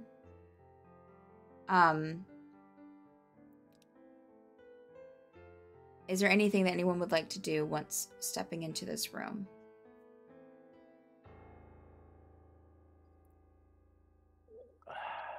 Is there anything else besides? Just take a look around and see, besides portraits, what else is? As you take a few steps in, Tegan, almost from a piece of the floor by the table kind of rises up into this cylinder, and out steps a armless Warforged. with a cloak on and these kind of like bright blue eyes. They're a little bit differently made than the blue eyes of the Warforged that's been with your group for a bit. This is definitely a different style of Warforged. And the arms are missing. The cloth has been sewn to where it's not like open. It does have 2 legs, and it kind of steps out a little kind of wobbly at first, and kind of almost stumbles a bit, but kind of like catches itself on the wall like with its shoulder. Oh, I guess it's time. Hello? I am Mickey Daykril. It's a pleasure to meet the descendants.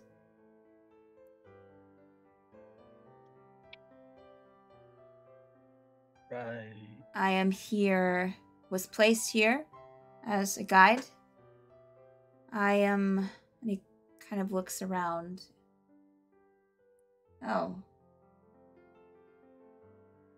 I don't see my ancestor, or my descendant. Did something happen to Gimbal?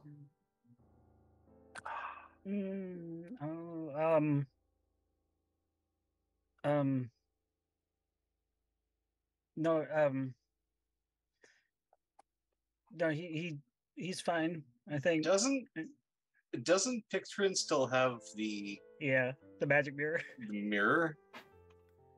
Yeah, I do. Did you want it, Renarius? Not really the proper time to be looking at yourself, but I feel like there's plenty of other stuff to look at in this room. But I just figured maybe we could fill this gentleman in on his ancestor and why he's not here. Well, I mean, Gimbal's living we assume a very happy life, and he has no knowledge of any of this. So maybe we shouldn't just out of the blue show him you and say this is your ancestor. I don't. Maybe you're right. As long as he's safe, that's what I care for. I am Mickey. Kind of like rises back up again. I am Mickey. I'm here to be your guide if you need any information. I will try to answer. This room was built for you by Arbane. Different information and items from your ancestors are here. Something for each of you. Information for all of you.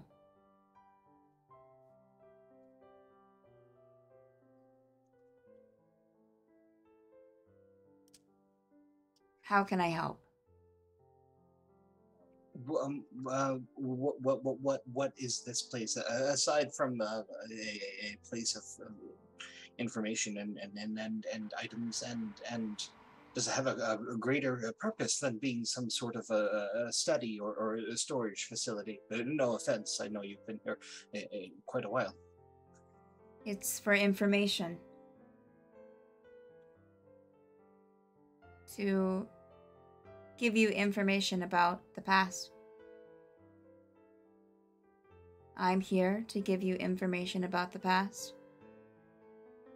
What I know about things pertaining to now or things pertaining to in the future that is tied to the past, I can help with. Is there a certain way in which this information is characterized? Is there something, a section for Bastille versus a section for Arbane versus a section for Luthias? This is true. There is information for many things. I'm here to provide it, if you wish. Some good news.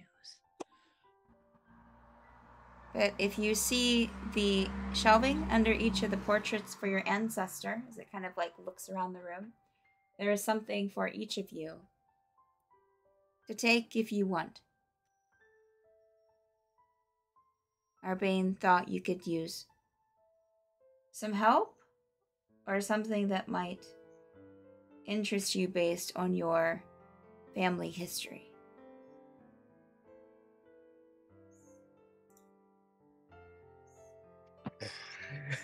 Gerbil just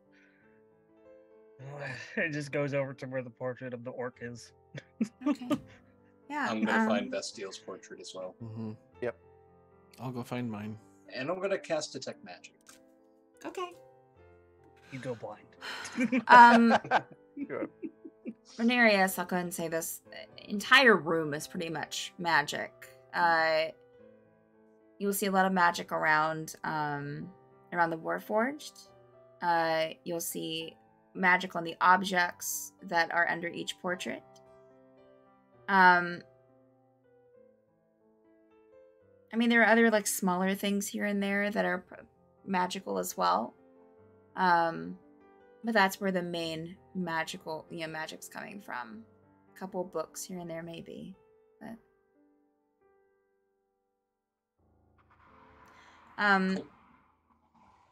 Gerbil, under Kamasha's portrait, you find a bladed longbow,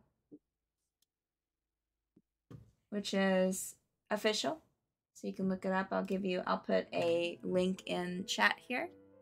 Oh, wait. You private messaged me something? Oh, no. Oh. I mean, that was Okay. it was a joke. Yeah. Okay. So that's to you, Gerbil. I didn't private message it. I just put it in to everyone. No, now everyone's gonna know my stance. Now everyone's gonna know. Oh. That's what you find Oh. under yours. Tegan, you said you went to your so you'll see a portrait for Lutheus, which looks very familiar to you. You will find there is this official, Stephanie? Did you wait a minute. You get a deck and many things. Oh no, I totally Right. should have. Okay, yeah, you well, this is Ting would be the one person in our party that wouldn't here it use is. Here it is.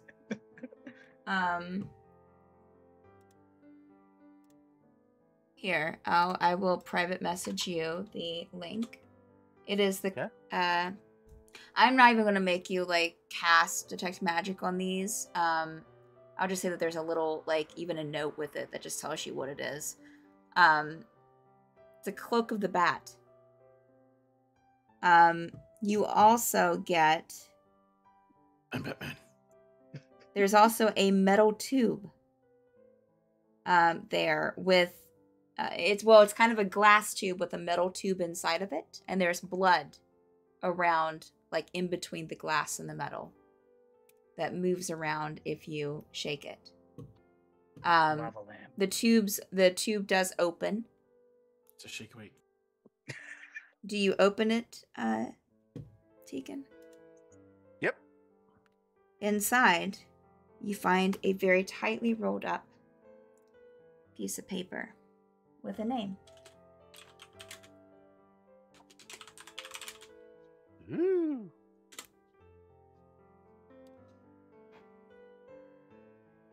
So cheerful.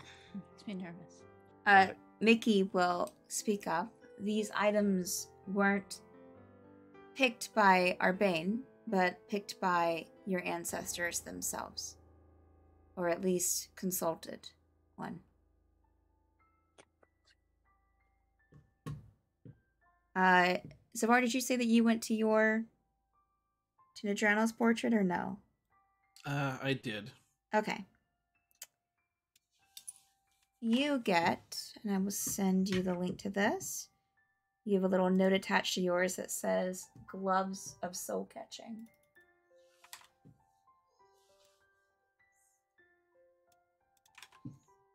Junie sort of just followed you over to your portrait. You're just too curious. Yeah. Oh, what did you get? What did you get? You sure you need both of those? I guess we'll see. Hmm. I can't wait to try this out. Presents make everything better, even bad family news or whatever's going on today. There's definitely a lot. Ooh. At least it's not something that requires a lot of aim, right? So you can still drink. It's true. Probably. Oh, shoot. Oh, okay. So there isn't, as you look around Renarius, you don't see a portrait for Bastille. Oh. Nor, a area dedicated to him. So you watch as the others kind of go to their own areas. Kazeel will step over to an area with a portrait of himself, Arbane, where there's a special where there's a golden box.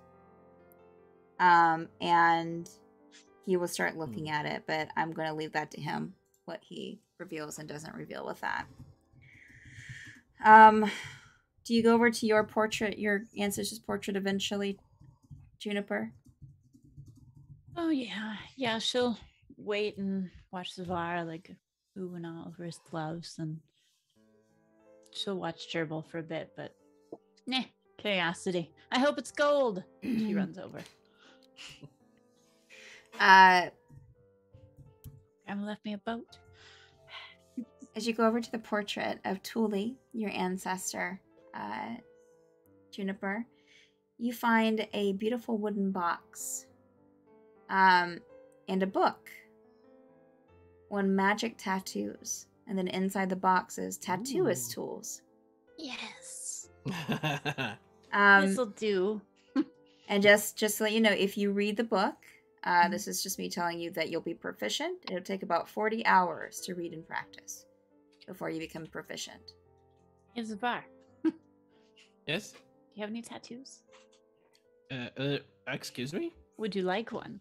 Well, wait a minute. I'm kind of busy being more interested in what's going on here. Hold on. Yeah. All right, fine. Neat. Perhaps later. Is the box connected to that? Is the idea, DM? Yes, the box inside the box is the tattooist tools. Okay. Tattooist tools. Okay. Give me 1 second, Zafar. Mm-hmm. Thank you. She's sort of looking at Gerbil, thinking about fur, and yeah. Let me try a... Yep. Welcome, Raiders. Thank you. Oh, thank you, Raiders. Woot woot.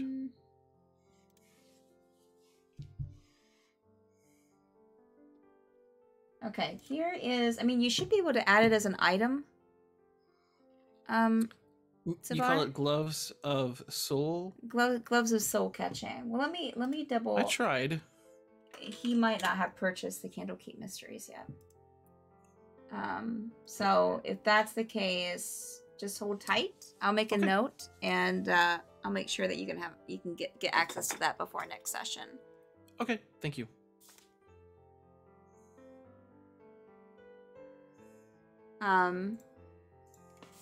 Mickey will look to you, Renarius. I'm sorry that there's nothing for you here. It is fine. I'm more so here for information than I am for things. Understandable. I take it, but by the time this was fully constructed, Bastille had already ascended to the status of the Great One. If he was not fully, by this time, he was very close. Yes. Arbane constructed this not too long after getting to this continent. And their paths had diverged at that point. Yes. Bastille was considered a threat at that point. Yes. And as it's repeating this information, or saying this information to you, its eyes kind of like brighter, like dim and glow and get brighter and dim a bit, like it's almost like processing information.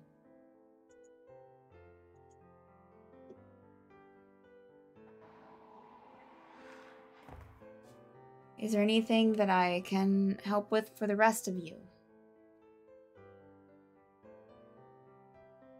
All right, Tegan will ask Mickey.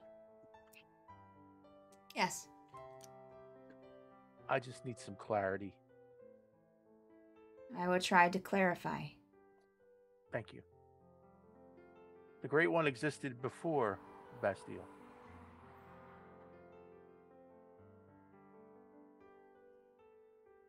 There was a deity known as the Great One before? I don't think so. Oh. All right, then leading to further confusion. Okay. There may have been something else considered great or as a deity that is similar, but it wasn't that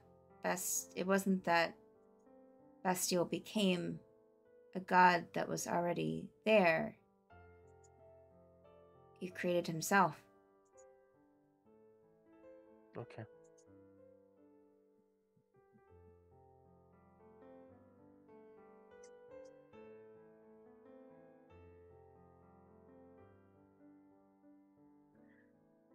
The library has asked us to awaken the Great One, I guess, and from what we've heard, presumably with our blood. Yes. They need about a vial of each of your blood to awaken. That is one step in the process, or one possibility in the process, but not necessity. So they are fully aware where the Great One is. We believe so, yes. Okay. So they were full of crap when we met with them. Okay.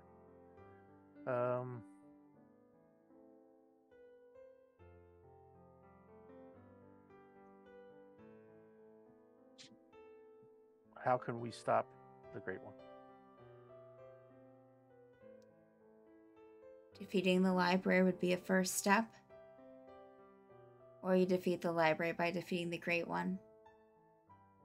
Either way. But you would need power to go up against it. There's no easy way but to go straight at it.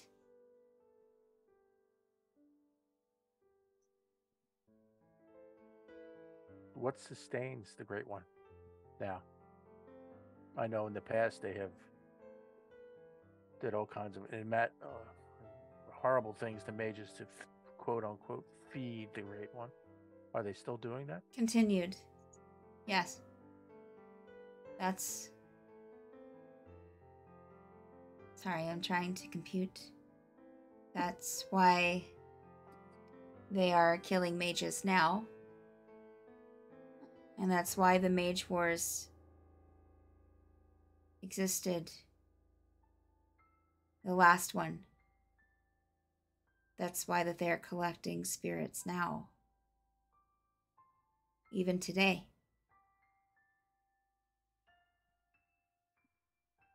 So all this crystals and soul collections are for feeding the Great One. Yes. It's another option if they don't have the blood of the descendant.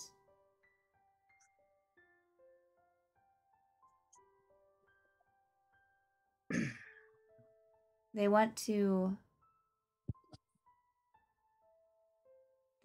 bring time back as another area of their plan. They want to change the Mage War so that the mages win. Presumably. and they hope the Great One will help them do that. Oh snap! And that's where the artifacts come into play. Time devices, yes. It will help. I imagine they can't do it with just one. No, they will need all of them. That's what I fear. Do you know about the places of power? The places where I think we were told that that's where they use those places to feed the Great One or to awaken the Great One. They're planning to use those to feed the Great One, yes. If we say destroy those places, would that stop it, or will they just find another way? It would hinder their process. Definitely. Hinder. Yes. Hinder, but not stop. They have not... Sorry. It seems to kind of trail off a bit. I don't think that they've used them yet. Sorry. Arbane gave me kind of a way to... There are other Warforged out there like me that that are gathering information for me. Sometimes it takes time to compute. My apologies. I don't think they've started using them yet. But it's not the only way that they're collecting power. They're just... The material plane? They're getting some there. Through, several means, but a place where there's a bunch of mages.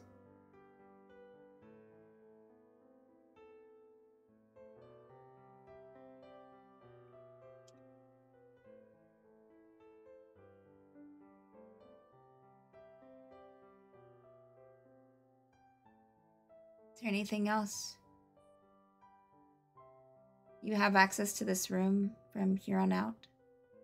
So if you need to leave and come back, you can. Without exerting extra blood. Is there any written accounts of everything that happened with the founding of the library and the Mage Wars and then the ascension of the Great One to the deity status? Would there be anything I could take to read during my journeys? Yes, I'm sure. Could you repeat to me one more time, Rhaenyra, what you're looking for exactly?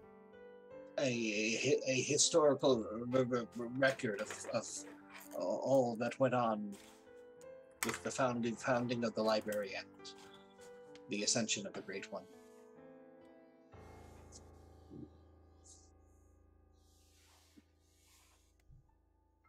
Sorry, I'm just writing it down. Yes, yep. I can get that for you. It'll go collecting books to give to you, and then I'll get information to you. Rhaenyra.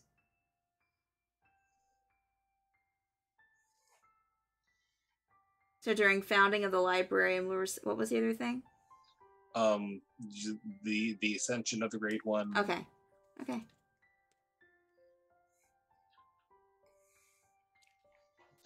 Before you do that, I do have one other pressing question.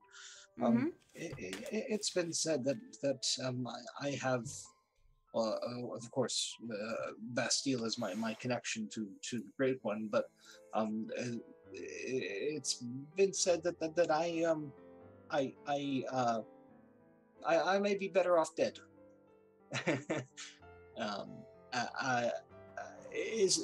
Are there dangers surrounding me that you would know of? You are Bastille's descendant. I think that there is a natural danger there, yes. Is there anything I should be wary of? Actions I should not partake in?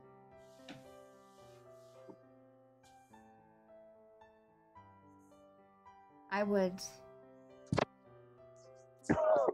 prepare yourself for an encounter with the Great One.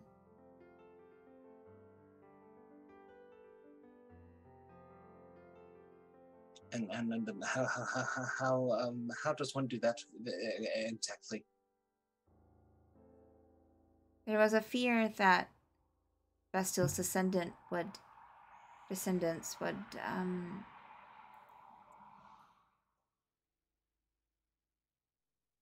possibly be at a greater risk of being tainted if an encounter would happen.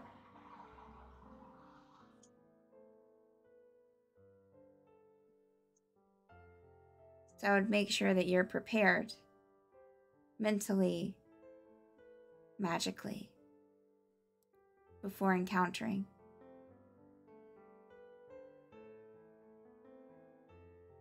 I will do my best, and hopefully the resources you gather for me will enlighten me some.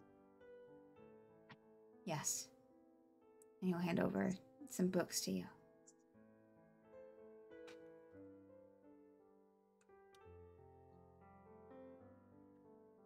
Is there other questions?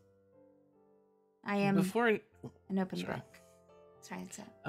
I just wanted to casually walk up to Gerbil and kind of facing away from the Warforged and ask, Gerbil, do you think maybe... What do you think it would be like if we asked if this Warforged could come with us? Since it has such knowledge, maybe it's mobile? We could ask it questions when we needed to. What do you think? Is that crazy? I mean, we already got one of them following us around. Is that bad?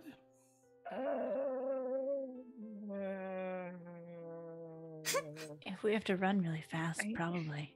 Yeah. I mean, I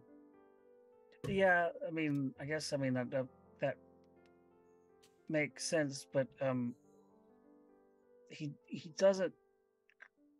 It doesn't look all. I mean, I don't think it has moved for hundreds of years till we walked in here. And I'm looking at its feet now. Oh. Mm. And it doesn't have arms. Hmm. All right, that's fair. I mean, but now that I imagine this is a sentient being, so I imagine like a sending stone or something probably work with it too, right? Yes. I don't. We could ask Kazil. I don't know. I still don't know about these things. How is this related to a gnome?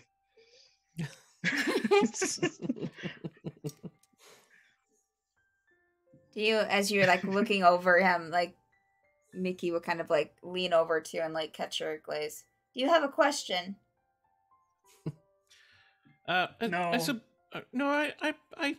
suppose I might. You say that if we have other questions, that we have access to this room of which you are in. Yes. Is it possible that we can communicate directly with you without returning to this room, if necessary? That is a question.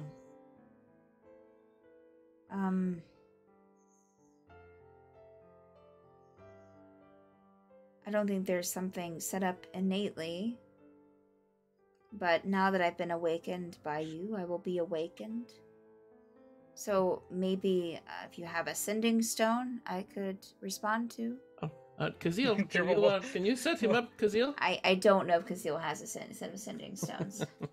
Well, you I talk to think- everyone, Kazil. I'm How trying can to you not? remember. I don't know if I put it in my inventory, but I feel like Gerbil did buy a spare set of sending stones at one point. If we haven't already used them, I thought that you might have said been something what he about that gave too. that might have been what he gave to Aqua. Hmm. No, because I think I bought some when we had all those shopping episodes in what's it called? The place where we were at the docks and the bar and Goblin Hotel. Oh, in the altar? The prince. Altar, yeah. Like, I don't know for sure because I'm a bad lore master because I didn't put it in my inventory. No! I mean, I have all these sending stones to other people. You're down from lore master to lore apprentice now. no. Oh no! Oh. Promoted and demoted in one night. In one night. Blew right Yeah. through Lord Journeyman. Yeah. Next step is lore page. I know I'm gonna be Lord Tenderfoot again. No, it's Yeah. lore intern. You don't even get paid anymore. Are you getting paid? 2022 Oh. paid internships. In this economy.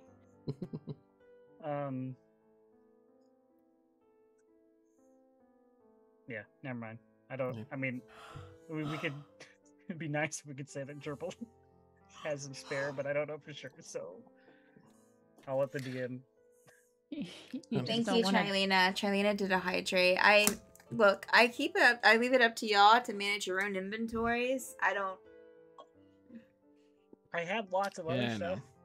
know. I still have a bag of colding from that lady. I told her. I mean, someone in the settlement might have a pair of sending stones that you can purchase. And then Well, we I can mean, come back. wait. Pair of stones. I mean, But but also sending stones only work once a day. Yeah. I mean, I've Mhm. seen because he'll talk to somebody multiple times a day No, you Sending. haven't. Oh, you're I mean, No. with sending. that's Well, something it's- you'd have to well, talk He to keeps sending casting about. It. Yeah, he keeps casting it. Yeah. yeah. Well, I mean, even if that's it, we could consider because that would be faster than traveling all the way back here for the questions. If we've just got something, you know.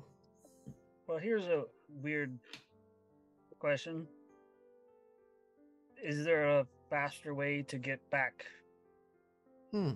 to this room that Arbane set up? Or do we have to come No. to Demglimt to the... Okay. And what would that be?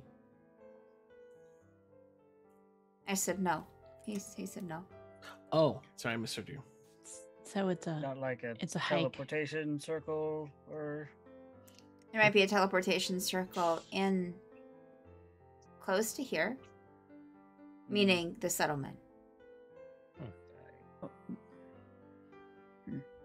It just means we have to be very that's intentional about our not a big deal. questions Hmm. and walk. It's only an hour Yeah. walk. Yeah. Well, I have one more question. Yes. Would you have either information or point to information of what the greatest weakness of the library is?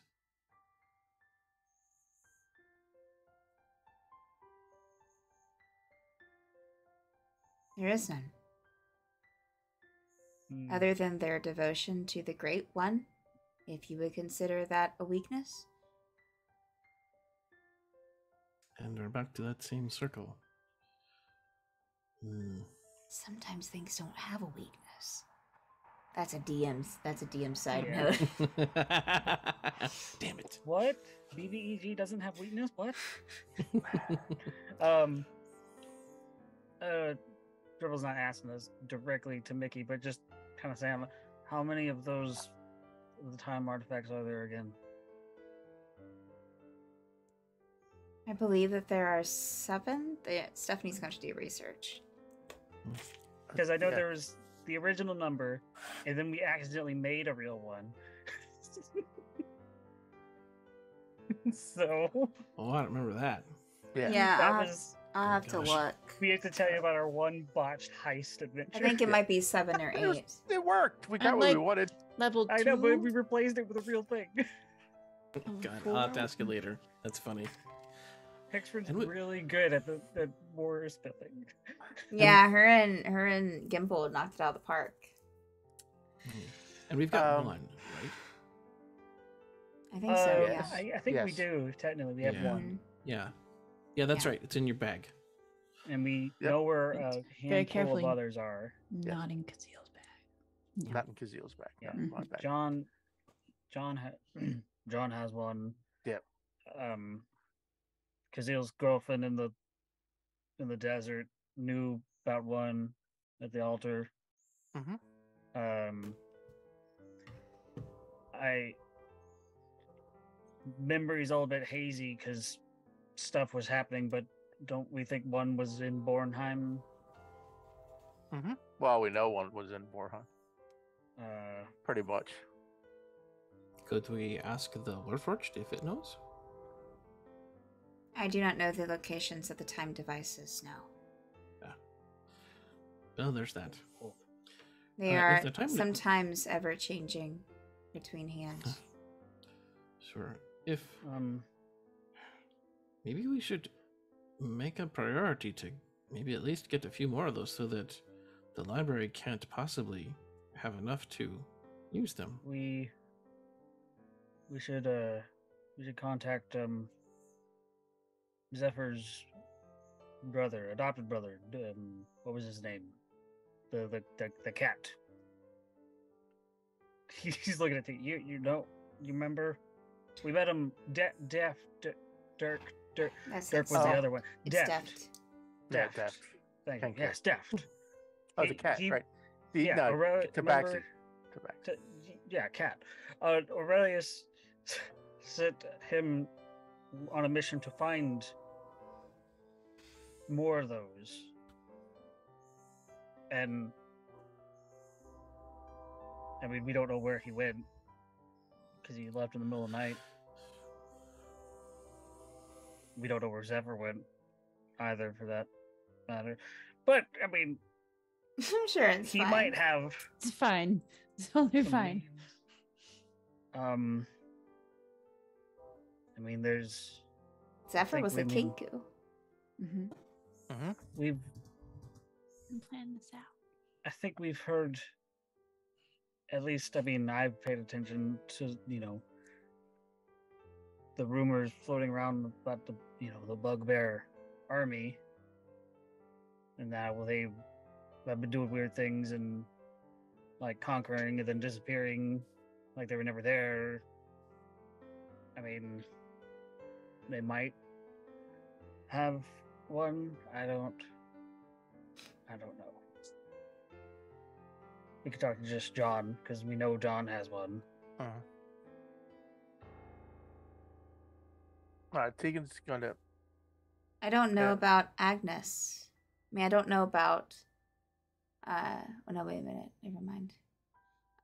Sorry. Rewind Maybe we for should the ask Agnes. rewind for the DM. No, Too this many was NPCs. rewind for the DM. Mickey will speak up. I have received information that Bethel, in charge of the library, does time magic as well. Like, without the artifact. Yes. Ruh-roh. So even with all the time devices. It may not be as powerful, so it's still maybe good to make sure that they don't fall into their hands. I don't think one mage's power is enough to revert time back to a mage war. That would be hundreds of years. So, let's talk about hypotheticals. We go on many journeys, get the artifacts. We're able to keep them from. Do we destroy them? but that wouldn't necessarily stop, because they want to change the outcome of the Mage War just so it's faster, right? Mm-hmm. So it's not necessarily going to stop them. No, they'd still pursue the Great One. So we're still kind of,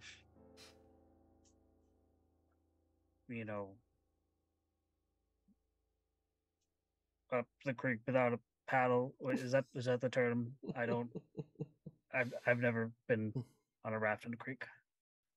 I always had a paddle. Are there not people that you can call on? Friends to help? That's I've been pretty feeling. just, yeah. I mean, Which I leads me. mean, The Warforged is right. I think it sounds as if there's two main things that we need to do to find the resolution. Either find and either collect and make safe, or destroy the devices, and along the way we need to gather our allies. We're going to need the strength. We are going to need other skills. And I have heard you speak of places and people that I have not met yet, and it sounds as if you have made a great many connections. I think it might be time to finally call on them. I mean, we did have a handful of people that we told to go to the cafe, and then the library went and destroyed the cafe. Perhaps it should be done more surreptitiously. It was the safest way we could, Savar. There's no way to hide from these people. I mean, I know. We haven't even checked on Zelthura or Polo, who were with us at the library. Oh yeah, no, they're gone. We're not. But we're not good friends. I don't know how likely they will be to answer our call. I'm sure Polo's got that book done by now too. I don't think Rohan will answer. Oh. Perhaps we now have the time to strengthen those, and hope that they will answer the call. I'm sure we can find someone in Bairn. Yeah. Mickey. Oh, wait. I'm serious. We should. Speaking of friends and alliances, we have a couple that if you have any knowledge of, especially two who are instrumental in giving us information. Zenfried Zion and Cullen Crenthora. Do you have any knowledge of what happened, or where they are, or if they are any knowledge about them? They haven't been seen for a while. Okay. As far as exact location, I do not know. But I feel that there are rumors that they are not completely gone. Well, that's heartening to hear. But in what form, I do not know.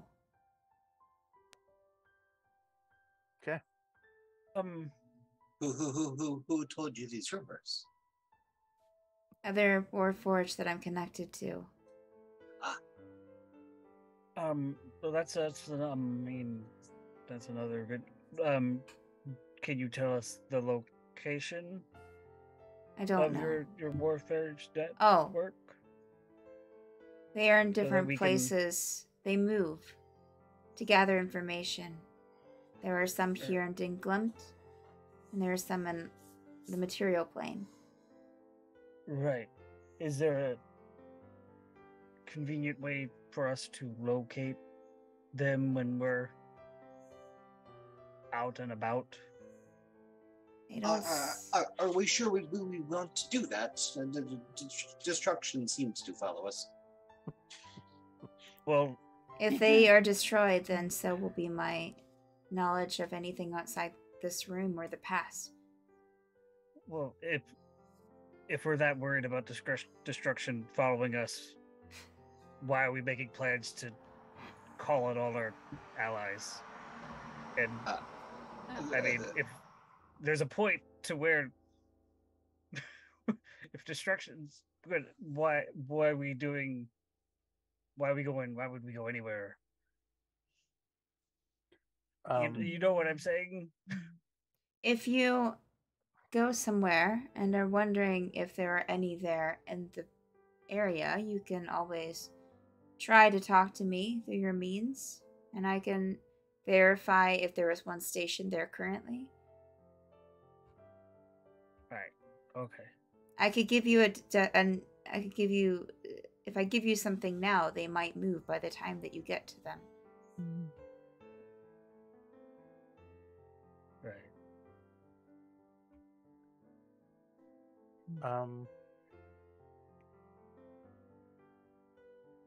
About an ancestor that is part of the original that wasn't here. A descendant. What can you tell us of Varys? Varys is a key part to the Great One and raising the Great One. He does time magic as well. That's so he's okay. He stays mostly underground, sometimes coming up top. In charge of the Great One, I think. Oh, so he's a direct, probably knows the location. Probably. Yes.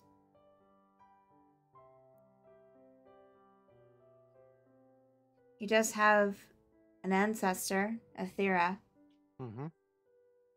who I believe is still alive. You could ask. She might know more.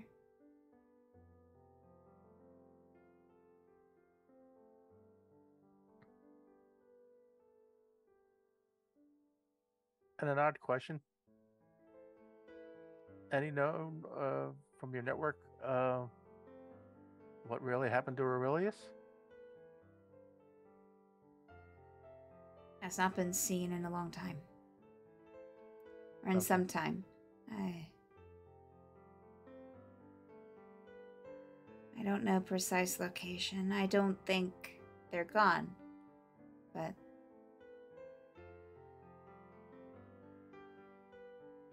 still to be seen. Your network of Warforged extends through Dimslumt and out of here back to the material plane too. Yes. Osbergen and Davenport and Yes.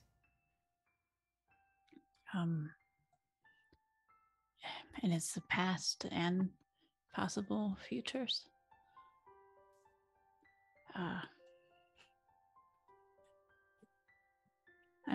And we can come back whenever we want and ask you questions. Yes. Without blood. Correct. Okay. I would make sure the room is protected, as it cannot hide itself anymore. Oh. Did we do? Is that our fault? Did we? It is part of the plan. Okay. If the room isn't protected, does that mean that all of the Northern Crown isn't protected now either? No. Okay. Just the room is no longer under sand. Okay. I can't ask right now, but I will come back. Now's not the time. She's just gonna open up her book and wander back to her Tully's portrait.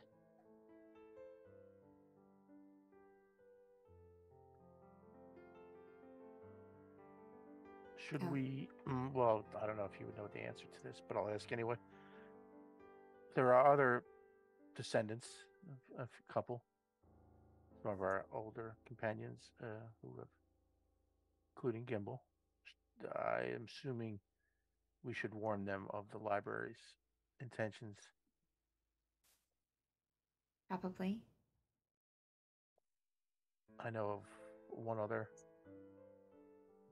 I know the whereabouts of the Fenton ancestor or descendant.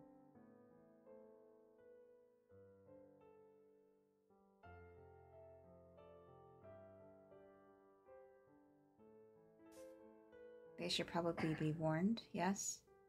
Okay.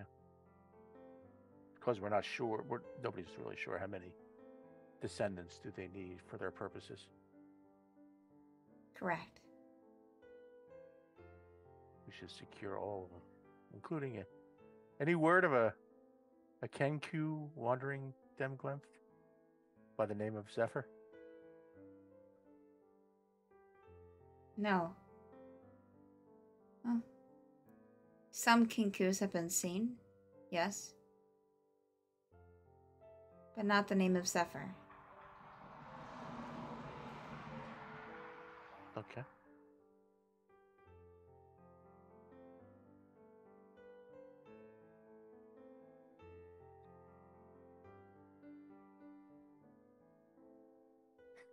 Anything else that I can answer while you're here?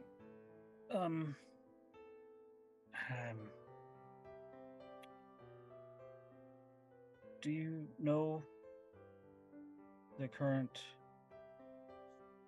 whereabouts and direction of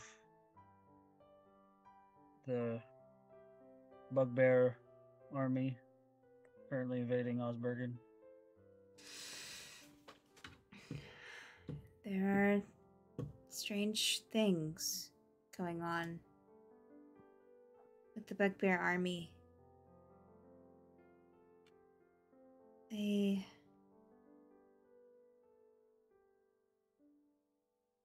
keep disappearing, I think.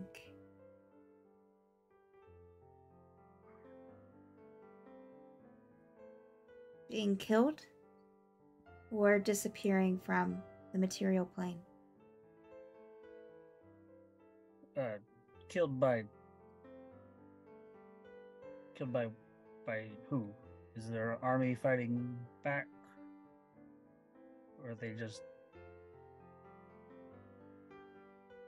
Killed by mages. right? You say they like disappeared like plane are there Bugbear armies in Dimglimt? They are dwindling.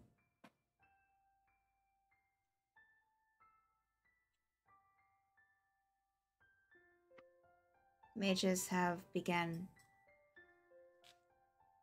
eliminating them, it seems.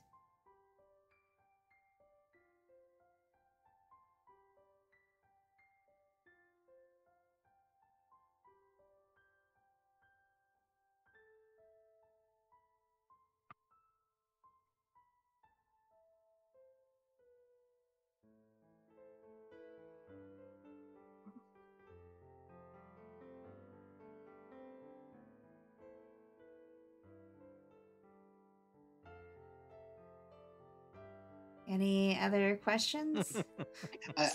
Kazeel, do you have any questions? Hey, look at the time. Well, actually, to be continued. just kind of like zoom in on his face and then we'll cut to black. Kazeel does like a blue steel, Yeah. like towards the camera. Totally Actually. takes a double take at the Warforged and then fade to black. Mm-hmm. Great. Yeah. Great. He Perfect. winks. Yeah. Yeah. Mm-hmm. All right. Well, a little Getting into the unceremonious, theory. but we'll end it there. Yeah, And that's a good pick idea. up next week. Okay. That would give y'all a week to think of any other lingering questions you might have. Mm-hmm. Yeah. All right. Well, thank you so much. Woof. Players, thank you so much. Viewers, for tuning in this evening. We appreciate y'all so much. We have all kinds of D&D content, art content, gaming content here on Mapbird Streams. Let me throw up a schedule here.